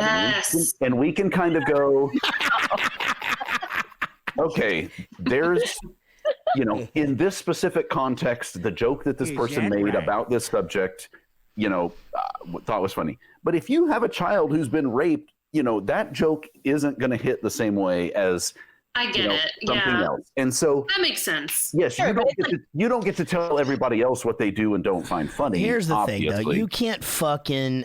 This is the problem with like the this whole to thing. have standards. You can't have standards when you watch movies like you this. can't. Hi, Derek. What?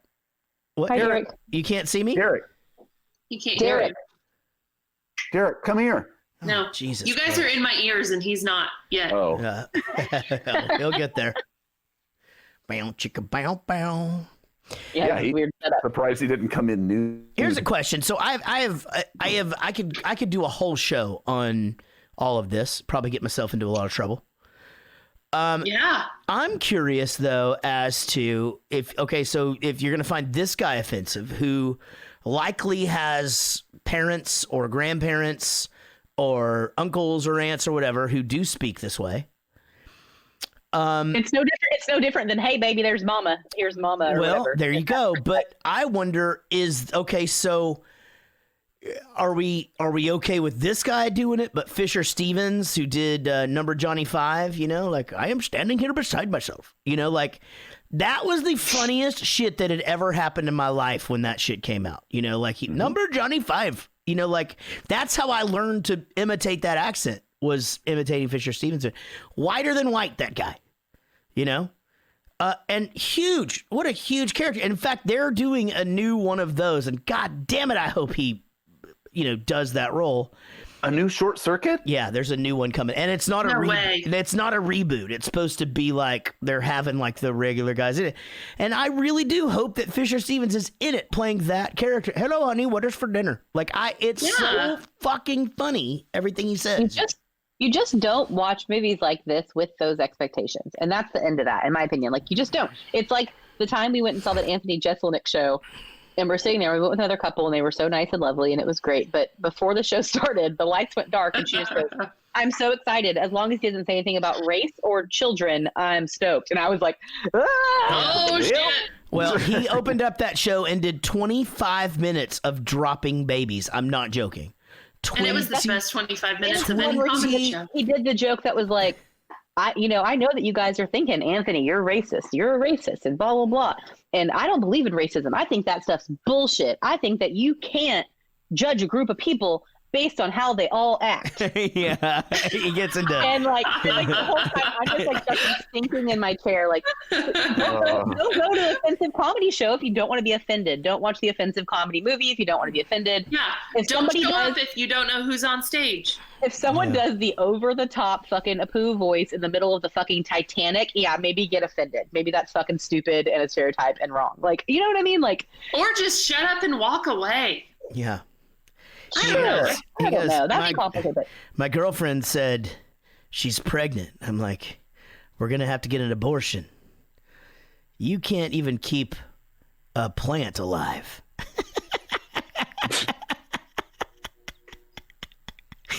Well, I'm offended by that. Okay, I'm sorry.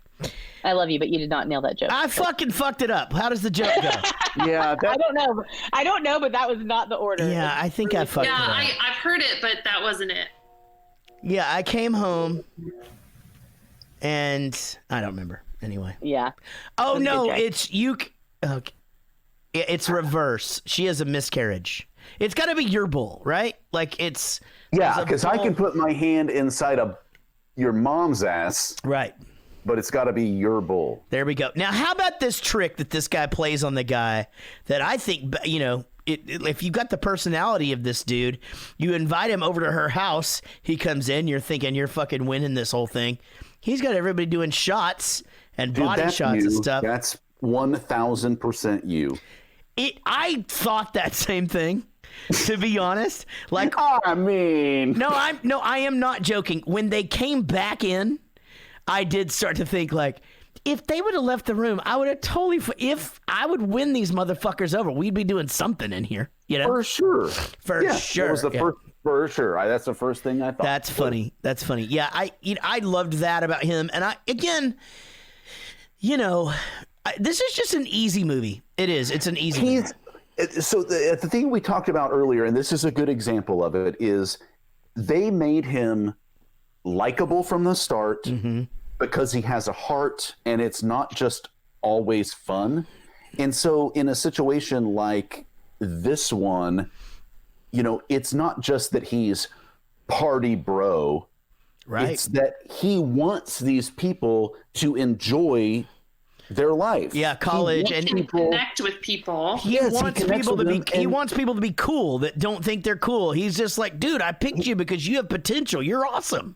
He wants people to be successful that aren't successful. He wants people to have confidence that don't have confidence, right? And so this is just another example of that. It's a perfect setup for maybe, we're reading a little bit too much into it. Sure. But that these kind of overtly stuck up, professional MDs are, able to do tequila shots for the first time in 30 years because here's someone who can kind of facilitate that for them. To be fair, doctors drink more than any other profession, and that's fucking includes rock stars. I have a friend who is a very successful doctor, and she could drink anyone under the table and then drive them home perfectly. Doctors fucking drink. And then perform surgery on them when they get into a drunk driving accident and both end up out on the street. Actually, yes. That probably. did happen one time. Yeah, she did. Yeah, she did restructuring surgery on somebody's asshole. It was fucking crazy. She did restructuring surgery on. I'll restructure your asshole. You're restructuring your thing. What? How about when he gives the worst massage of all time and then actually catches on fire? But she still wanted it. She still wanted it. Yeah, that kind of thing is really funny to me. Like when he's just pouring the oil and she's just like, and you're just. I know. Like, I'm like, what kind of bed is she on? Yeah, it's not funny to me. It gave me the meet the parents vibe where I just want everything to work out for this guy. Yeah. He's tried so hard. Also, I don't like when people make messes. You know what I'm talking about? Like when they shouldn't. Oh, yeah. Like he knocks the table. He knocks the table over, and I'm just like, fuck, man. Y'all have to stop this film right now and clean that pick up. that up. Yeah. That's broken glass. That is. This is really, really bad. Hold on. I have a dustpan around here somewhere. Now, I thought that there's a few like really cute moments in this, and the one that really made an impact on me was where he sneaks into her class and he's just like, hey, she goes, I tried to, first she tries to get his transcripts and, they're like, those are confidential. Oh no, sorry, I fucked up. This is before. I didn't talk about this before, but when he goes into her class, Sean, edit all that out. I'm a babbling idiot. Sean. No, he's listening. But I just think it's adorable when he sneaks into her class and he's like, hey, I thought we could spend some time together. She's like, I'm in this class right now. He goes, okay, well, hey, I got this for you. And she's, and it's a raincoat. It's adorable. And she wears that fucking raincoat all the time. She's in. Yeah. He's like, what happened? Is everyone okay? Yeah. She does the worst massage after the worst massage ever. And he's on fire. She goes to try to get his transcripts. And she pulls the fire alarm and uses that jacket. So full circle. Brilliant. And we end up trying to save the swim team. And here's where we're at now, guys. I just came across a bit of interesting information, though. All right, look. The vet assured me that canine semen is perfectly healthy. In fact, it's surprisingly You've been 18 units shy of graduating for the past 6 semesters. Whoa, you went klepto on my transcripts. What's going on with you, Van? You're actively trying not to get out of here. Why are you doing this? Huh? Do you ever stop playing the in-depth reporter? I just want to know why you're putting off your life. Not for the paper. For me. Well, I have no comment. For either of you.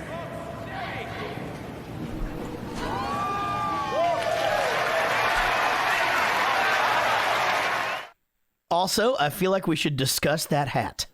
You know? Okay, the hat. Well, all the fashion in this movie. Yeah. But the hat specifically. It seemed Like, was she worried about water? It seemed like they were trying too hard a few times, right? Like I on agree. that stuff. Yes. Like, you know, and again, that's what these movies do. It's like, again, if we go back to Real Genius, which is so perfect, but you know, he's got this fuzzy bunny slippers, and that's hilarious. But here with this hat, I don't fucking know. You caught a glimpse here. I liked watching this scene back. There was a little glimpse of Ryan Reynolds in there. And I think when we go back to when I said maybe they didn't use him enough, maybe he just wasn't that sharp of an instrument yet, and he was still getting his chops, because this is 18 years ago. That's what Ryan I'm saying. Reynolds. Yeah, I mean, I get it. It's just that it's so hard for me to even remember. Like, I go to movies that we fucking Pokemon movie. He's Pikachu. It's the fucking best. I mean, Spoiler alert. Yeah, everything he says. What? Sorry. What? I missed something. Nothing. Amy's just fucking funny, and life happened. I agree, but I don't know what you're talking about. She said, "Spoiler alert." Yeah, Ryan Reynolds is great. That's just in. Because he's great. Okay. No, because he's Pikachu. He is Pikachu. That's what I just. I know you said he's Pikachu, and she said spoiler alert, and that's fucking funny. I cannot keep explaining this. It's gonna get less funny. In the moment, it was hilarious. Ryan Reynolds, he's freaking Pikachu. Spoiler alert. Fucking funny. Got it. Okay, I got it just now. He's fucking Pikachu. Okay, I just got it. I'm so sorry. Spoiler alert. Yeah, spoiler alert. Jesus Christ. Oh man. That's like your third fucking something joke. Like you fucking shoes. Now you're fucking Pikachu. It's like you're on guard for the fucking tonight. Right. It's an audio podcast, so please describe the karate movements. She's doing water karate that's been taught to her by the master, the Shaolin master. That's right. That's fucking Lucy right. Murray says that she mentioned this movie to a guy from Tinder, and he says he's got a crush on Ryan Reynolds, which I think is proving her further point that all dudes have crushes on Ryan Reynolds. 100%. Everybody has crushes on Ryan Reynolds. I'm telling you, man. And apparently, just in case anybody was wondering, Lucy Murray matched with my dad on a dating app the other day, so that was super fun. No. True story. Yeah, true story. So when are they going out? They're not.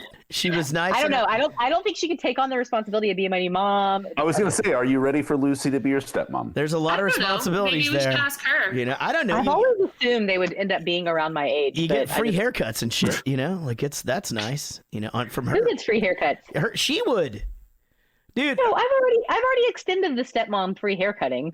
And she can talk to you about your period. Your dad can talk you into anything. You fucking end up doing all the hair.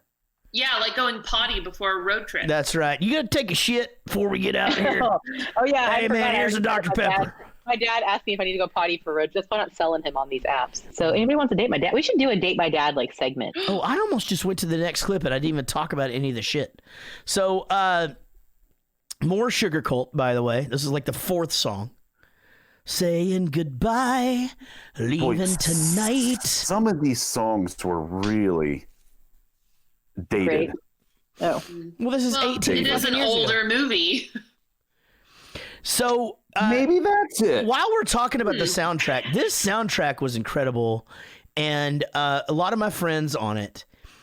But what was super, super fucking cool was at the end of the movie, the song "Hello, Hello" is a band from Dallas called Sugar Bomb. And like I watched those guys come up. Actually, Eric Chandler ended up being their bass player when they got back together a few years ago. You're my cherry bomb. What a good movie, Eric. Mother fuck. Lucy just asked me if I need to go potty before this podcast. She's already so maternal. She's gonna take good care of you. It's gonna be great. I feel excited about your budding relationship. Yeah. I can't wait to see what you buy me for Christmas.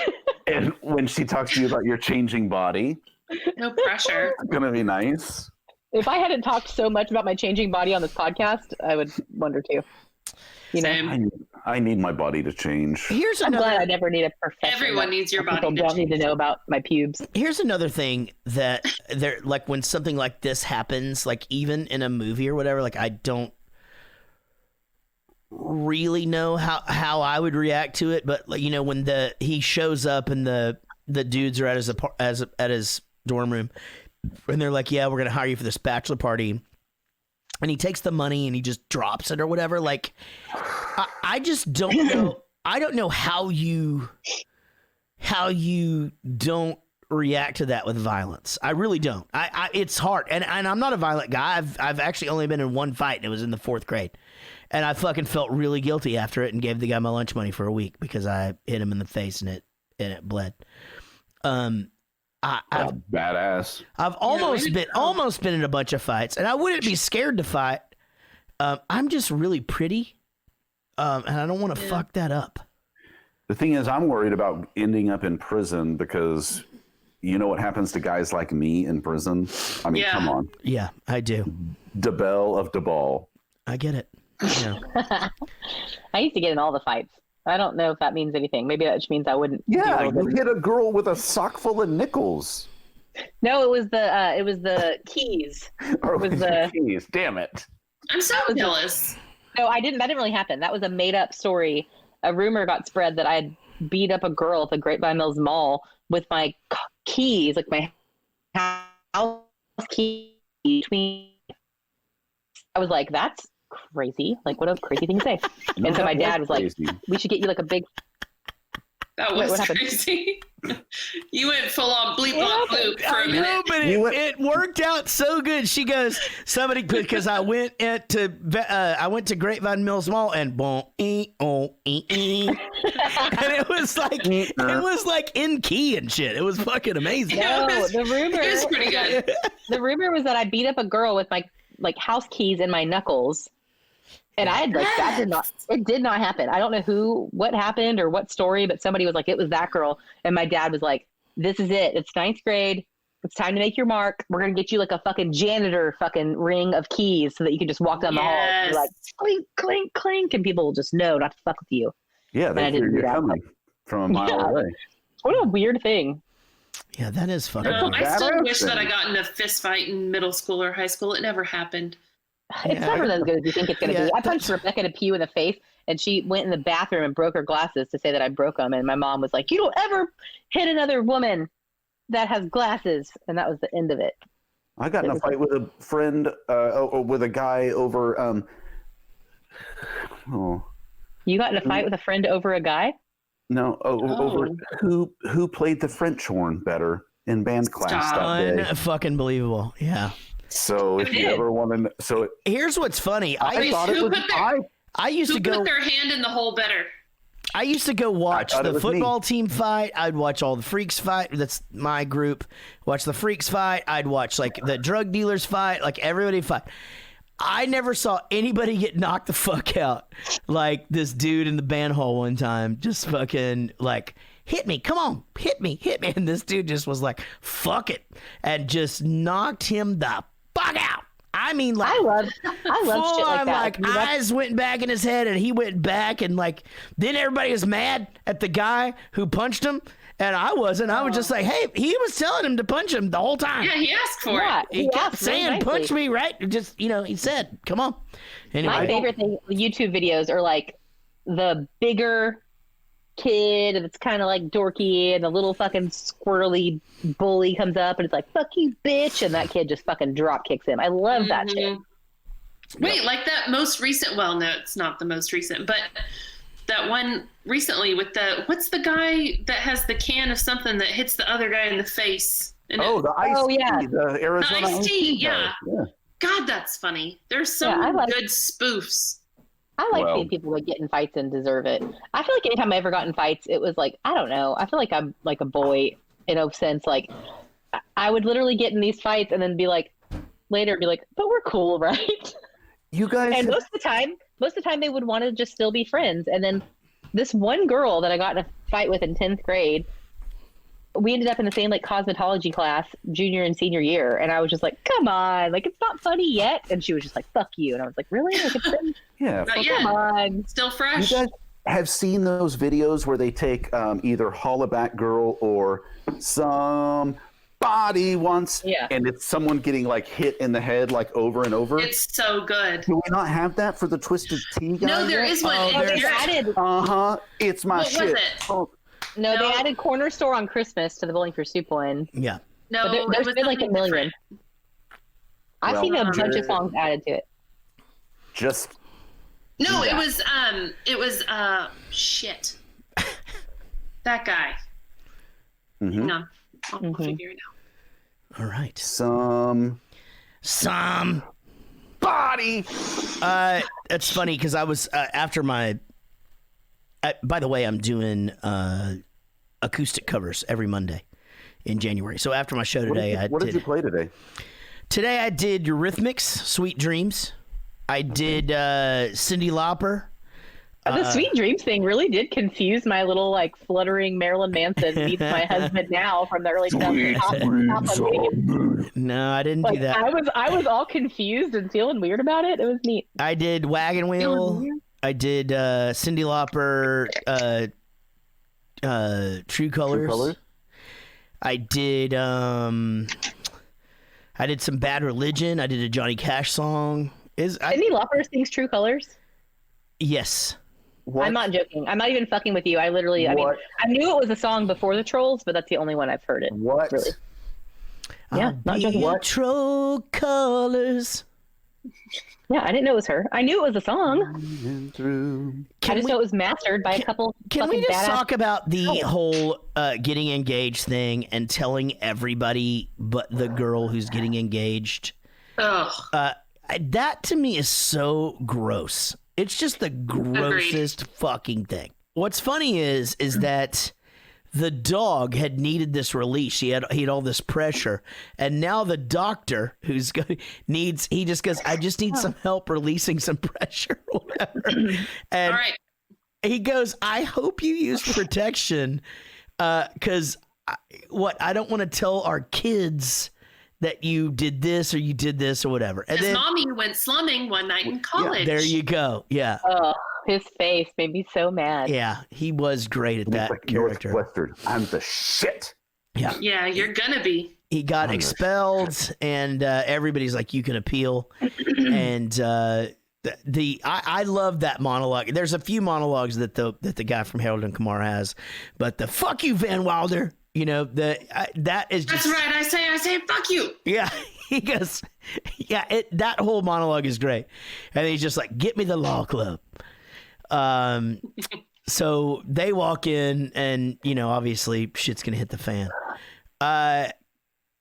So, you know, here's a touching moment where he says, you know, yeah, I mean, I've been here for 7 years. I'm hiding. Like, I don't want to be like my father. I don't want to just work all the time or whatever. And what he's done, you know, by being here and being this guy is he's, you know, figured out who he is. He's a guy that probably is going to go out there and help people and do cool things. And probably, you know, if he doesn't marry Tara Reid, probably get a lot of vagina because he's fucking... A lot of vagina. Because he's fucking Ryan fucking Reynolds. All right, guys. Well, it's time for another feature, which is exciting. Dueling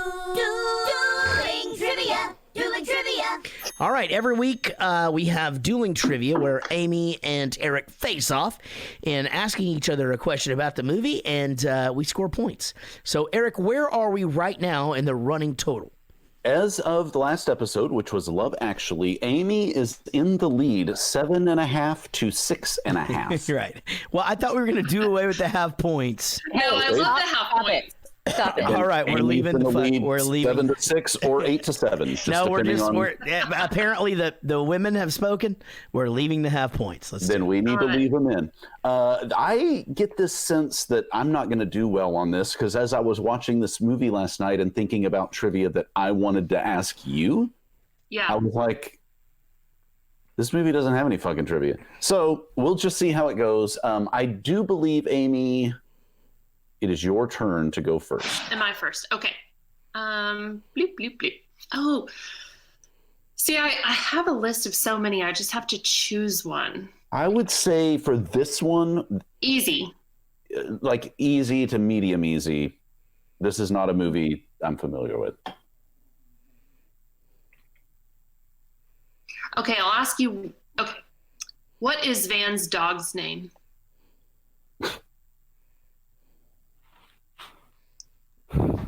Oh no! I don't fucking remember. Holy shit! Wait, Jarrett or Casey, do you know? Is that too hard? No, we're not on the trivia committee. That's so right. Yeah, I think that seems like a perfectly good. It seems like a question that anybody who's seen this movie ought to know. Yeah, especially like someone who watched it yesterday. But I don't know. I don't have any idea. Jared, do you actually know? No, I don't. But I just thought that was something you should know. Fuck. Yeah. Wow. Damn. Okay. Well, what is the answer? Colossus. Wow. Well, that makes sense. And let me mark down a red for me. Big. Damn it. Amy, fuck you. All right. Well, I know that you like this movie. I do. So here we go. At the Lambda Omega Omega roller skating party, one of the members casually mentions that the fraternity has a collective GPA of what? Oh, wow. Oh, I wonder if I know this if she doesn't. It's either 52,000 or 59,000. I'm going to say 52,000. Casey, what do you think it is? Is it 58,000? It's 52,000. Damn. Okay. Nailed it. That's awesome. That is really good. Wow. That is fucking unbelievable that you guys do that. It is nuts that she remembers That's that. funny because sometimes I'll take notes and sometimes I don't. I didn't today because I was so into the movie, but I had never noticed that before. But since I was watching it with the subtitles on, it said 52,000. Yep, write it down. Now, let me ask you guys this, and this is very important. What is the running total now for each of you? It is 8.5 to 6.5. Okay. She's got a two movie lead on me. 2 movie lead, yeah. All right. Well, this is literally the only thing I wrote down in my notes. Like the only fucking thing. What are the courses Mr. Wilder needs in order to graduate? Biology, English Lit, Calculus, Economics, Sociology, and Political Science. Wow, it's quite a load. Well, Van can handle quite a load. If we expel him, there could be some sort of a coup d'etat. He broke a rule. He should pay the consequences. Well, let's take a vote. There's 5 of us here. Majority rules. I vote reinstatement. Mr. Bagg. Expulsion. Miss Haver. Reinstatement. Over and over. Okay. Mrs. C.A. Expulsion. Professor McDougal. You know, I've waited a long, long time for this day to come. Either way, Van Wilder's tenure here at Coolidge is over.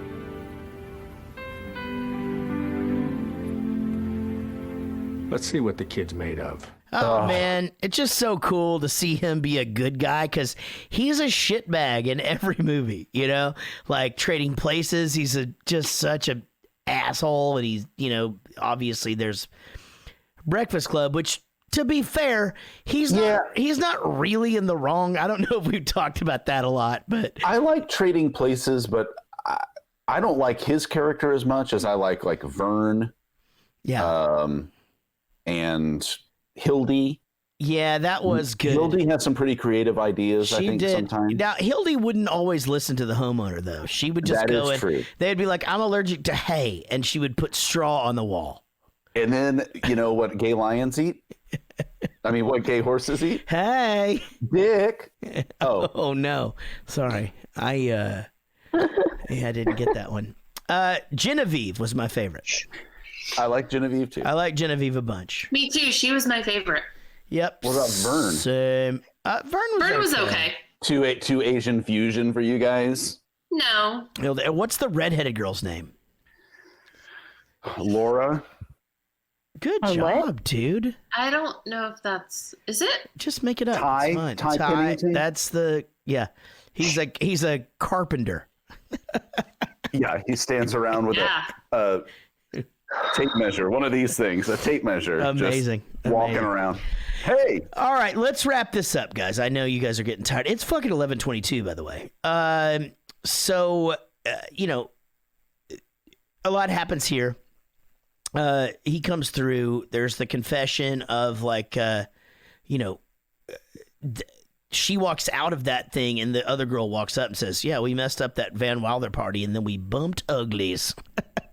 He lasted 10 seconds of her life. Yeah, he lasted 10 seconds, which is nice. And then colon blow makes a thing. Now, here's the thing about when you're taking a test and somebody farts. It's fucking awesome. But this thing is ridiculous. Like, he could say, hey, I'm going to shit my pants. You can come with me. You know, but look, if it was honestly, yeah, I'm trying to get into med school at Northwestern, like this is the thing, I would just shit in my pants. And because if it says no bathrooms, and if I go up there and ask, can I please go to the bathroom? And they say no, then I'm just going to shit in my pants while I take this exam. Yeah, because it's... But what if there's a lot of shit? I mean, that was a lot of shit to come out. Doesn't matter. That's not just a shart. Yeah, no, it's your problem. So this has happened to me. I shit my pants in my car once, driving around with my kids in there, and shit came out and it came up the back of my pants and like went over. You like there was just doo-doo. Every mom in the world is like imagining a baby blowout. Yep, you had a baby diaper blowout. Right up the back. In your pants. Yeah, but a grown-ass man shit. Yeah, but you weren't wearing a onesie, which makes it even worse because you got to like. Or was he? You figure it out. need to ask questions. Oh yes, I'm sorry. I didn't mean to assume, Amy. You're right. Jarrett, were you wearing a onesie when you? He could have been a custodial worker. All I'm trying to say in a is, jumper. I went potty while I was driving. It's not potty. That's No, pee. you took a dump. Yeah. You dump drove. Right. I love it. All right. So McDougal comes over and he got 91%, man, you know? And he killed that econ final. And he just goes, he goes, oh my God, that's why we had friction. I always thought it was because I fooled around with your daughter freshman year or whatever. Saw that coming. Have I ever told you guys? I'll just tell you now. My brother took his orthodontist's girl out on a date one time. And apparently she was fast. Oh. Yeah. And so they went back to her place. They were probably, 15, 16, probably 16. And stuff was happening on the couch. She didn't have a shirt on. And Dr. Ritchie and his wife came home. Oh, no. And here's the best part. My brother had joined in? No, my brother had to run out and like jump in his car and shit. Like full on, like right out of a movie. He still had braces.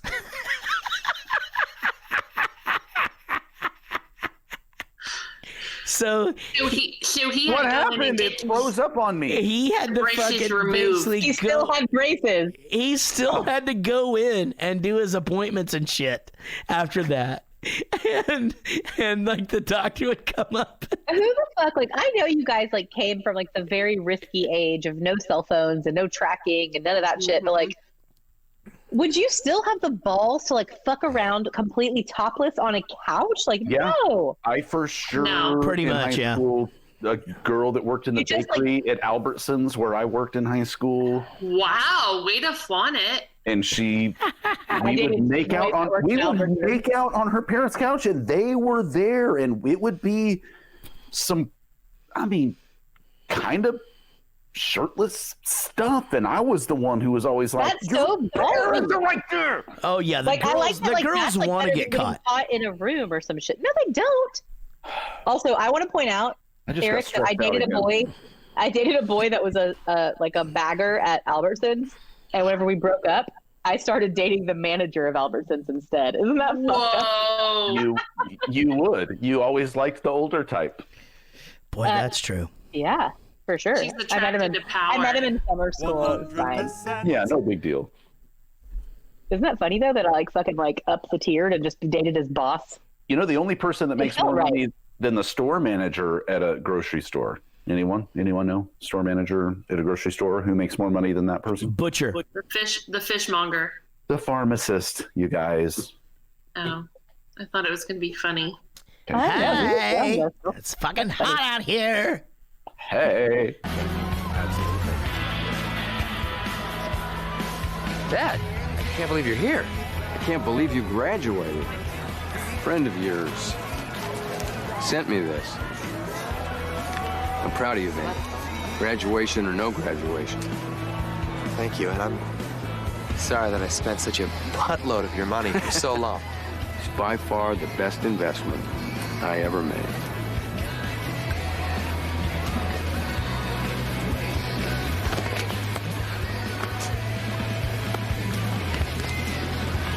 You're good. Let's get this man laid. Make my new gum. Man, I want one of those fist hugs, you know, like where somebody just, God, it's like off Top Gun and shit. You know what I'm talking about? Like, I just want real hugs. I just want real hugs. So I just love seeing Dr. Brick Breland from Heart of Dixie just being a real big softie. You guys, all right, let's. So he's a doctor in your show too? Yeah. Oh God, I gotta see this show. I gotta tell you guys this.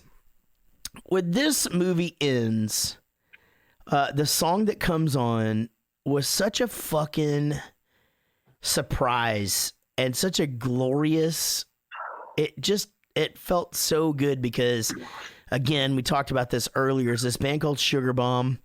They're from Dallas, and that's the guy who had started this band, was an older guy, had been in like all of the metal bands playing keyboards and stuff growing up and shit. And they just had this thing and they were so awesome. And in fact, one of my favorite stories of all time is during Y2K, that countdown, we were actually playing the final countdown by Europe, our bands together, and a Mylar balloon hit a fucking power line in Deep Ellum and knocked all the power out, and everybody thought the end of the world was happening. And so, but did they have their toilet paper? What are you talking about right now? I think it was just water at that point, just water. I think you're right. But there was no toilet paper? Freak out. I don't think they weren't hoarding that yet. We hadn't learned what we know now, that if the world's ending, you need toilet paper. Okay, I'm sorry. I'm so sorry. Go ahead. Anyway, we finished the show and it was great. Anyway, Jared, go ahead, please. I feel so peculiar. Oh man, this song is so good. Sugar Bomb. Hello, won't you come right in? It's such a great song. So I love every single song that is in this movie because it takes me right back to that time frame, and I love it. Do you like American Hi-Fi? American Hi-Fi are fantastic and good friends of mine. Sugar Cult, the same. Sugar Michelle Branch. Listen to me. Love her, actually. I wrote that down. And I like the records. I like the records as well. But I will tell you this. Go get that Sugar Bomb record. Everybody. It is so... Sugar Cult. It should have... No, Sugar Bomb. There was Sugar Cult and Sugar Bomb. They had all the sugar in this. Yeah, because Sugar Cult is from Santa Barbara. Well, that high fructose corn syrup warning shit hadn't happened yet. It was the early 2000s. Yeah, so it's still safe. We didn't even know then. It was just like Adkins.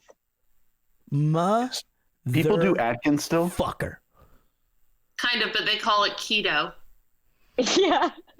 Fucking A. Is that the one where you have to pee on the little strips that tell you if you're... You don't have to pee on anything to know that you're in ketosis. You just have to have a nose and not COVID. All right, guys. Here's the deal. This has been awesome. 2 jabs in my face. Right now, we haven't all drank on an episode in a very long time. It's been awesome. Sean bailed out for some, and I am air quoting, internet issues.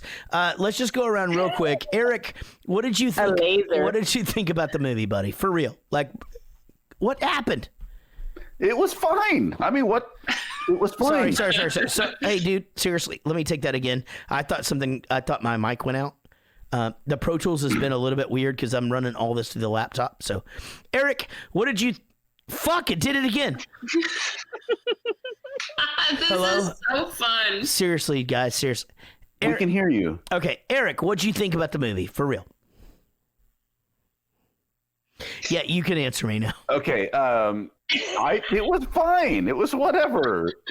It was funny in parts. I definitely laughed, got grossed out.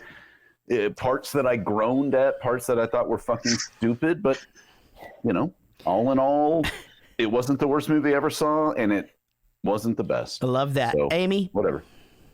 Loved it. It makes me super happy. And I hadn't seen it in a long time, so I'm happy I watched it today. And you liked this movie before, right? Oh, yeah. It was one of the first DVDs that I ever had, so I watched it on repeat over and over. I love it so much. Casey? I would have expected 25% on Rotten Tomatoes. Yeah, agreed. Sean? I thought it was pretty great. You know, I kind of, you know, when I was pulling the clips for it, Yeah? just thought. What did you think the funniest part was? I guess the part where he goes an OB/GYN. Then Van Wilder says, "Oh, I'm GLA to meet you." Was probably my favorite part. Yeah. All right. Would you watch this movie again? Oh yeah, you bet. Really loved it. All right. Guys, I really liked it, actually. I thought this was a great movie. To be fair, I thought that this was going to be like a real genius. Every line would be money kind of thing. It's not really fair for me to go into watching a movie with that kind of pressure on said movie. But I thought it was great. It's a really fun movie. I would 100% watch it again. I'd 100% watch it with you guys. And I had fun. So we will not be checking the mailbag. Or do you have that shit? Yeah, we have a bunch. Okay. Well, we don't want to do that right now. We'll do it next week, right? Because we want to hang out. No, I have one that I want to read. Yes. Okay. I don't have the themes. You And don't. shit. Then don't do it. I'll just read the fucking thing. It doesn't matter. Sean will put it in the post. Wow.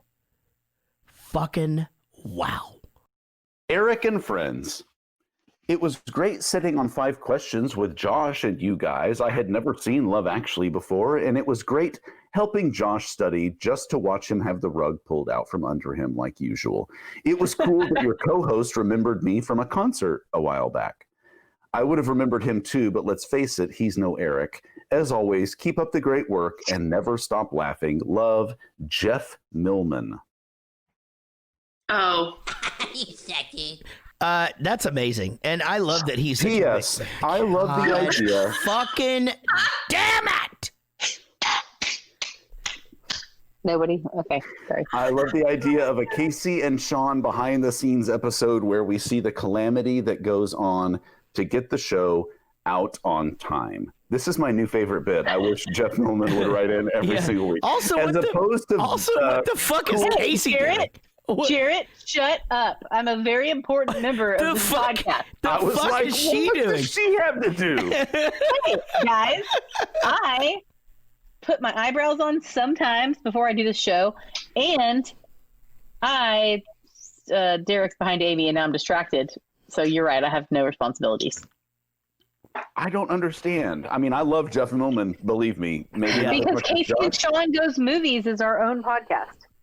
Yeah, but that won't have anything to do with how it all gets put together. Here's the thing. I invite you I've guys. got the behind the scenes. I literally have cameras in the toilet to watch Jarrett poop. Like I can give you guys all that. There is a DVD. It's called Watch Me Tinkle. Mm-hmm. And it is with Jarrett Reddick because he sits in down the toilet. Yeah, Yeah, of course I do. So does Derek, actually. How old are the women in the toilet? Well, labial speaking, anywhere from 20 to 75. Yeah, So here's the deal. I like it. I like that shit, and I like that you have fans. Me? No, not you, baby. Let's check the. Okay, what's the rest of the fucking shit? Jared goes to the movies at gmail.com. Hello, all. Sorry I missed the last 2 live shows. I go to bed early on work nights. I wanted to write to say that I absolutely love it when Jarrett says from Maine after my name when reading the producer's list. Love it so much that I upped my tier to movie critic. I will have to send a 7-minute long, 30-second video review. Kidding. Love you guys very much. Keep up the good work. Your friend in Maine, Tim Trafton. Love Tim. Thank you so very much, buddy. We really, really appreciate it. And hey guys, loving season 3 so far. Thank you for carrying on doing the show. I think it's really helped me keep sane this year. Last time I wrote in, I was in the hospital with pneumonia. This time, I'm in quarantine again after testing positive for COVID-19. All I can say is fuck 2020. Anyway, hope you all had a good Christmas and a New Year. And thank you all for continuing to make the show as awesome as it is. Stay safe, guys. Lily Hollahan. We love Lily Hollahan. She's been a supporter for so long. Thanks, Lily. Thanks, fucking Lily. Thanks, Amy. Hey guys, connect with us. Website is JarrettGoesToTheMovies.com. Facebook is Jarrett Goes to the Movies. Facebook group is Jarrett Goes to the Movies fan page. YouTube is Jarrett Goes to the Movies. You can subscribe there. Twitch is the same thing. Instagram, Jarrett Movies. Patreon.com, Jarrett Goes to the Movies. Email us at jarrettgoesthemovies@gmail.com. Text us, leave us a message at 714-451-6029. You can share our podcast and we'll say your name. It's freaking awesome. And sharing this week were David Kendrick, Vinnie Cataldo, Barry Ferguson, Fiona Freeman, Amy Pittsinger, Zaldor, Woody Chambers, Simon Rogers, Chris Pulse, and Joey Bishop. We will see you down the road, and good night.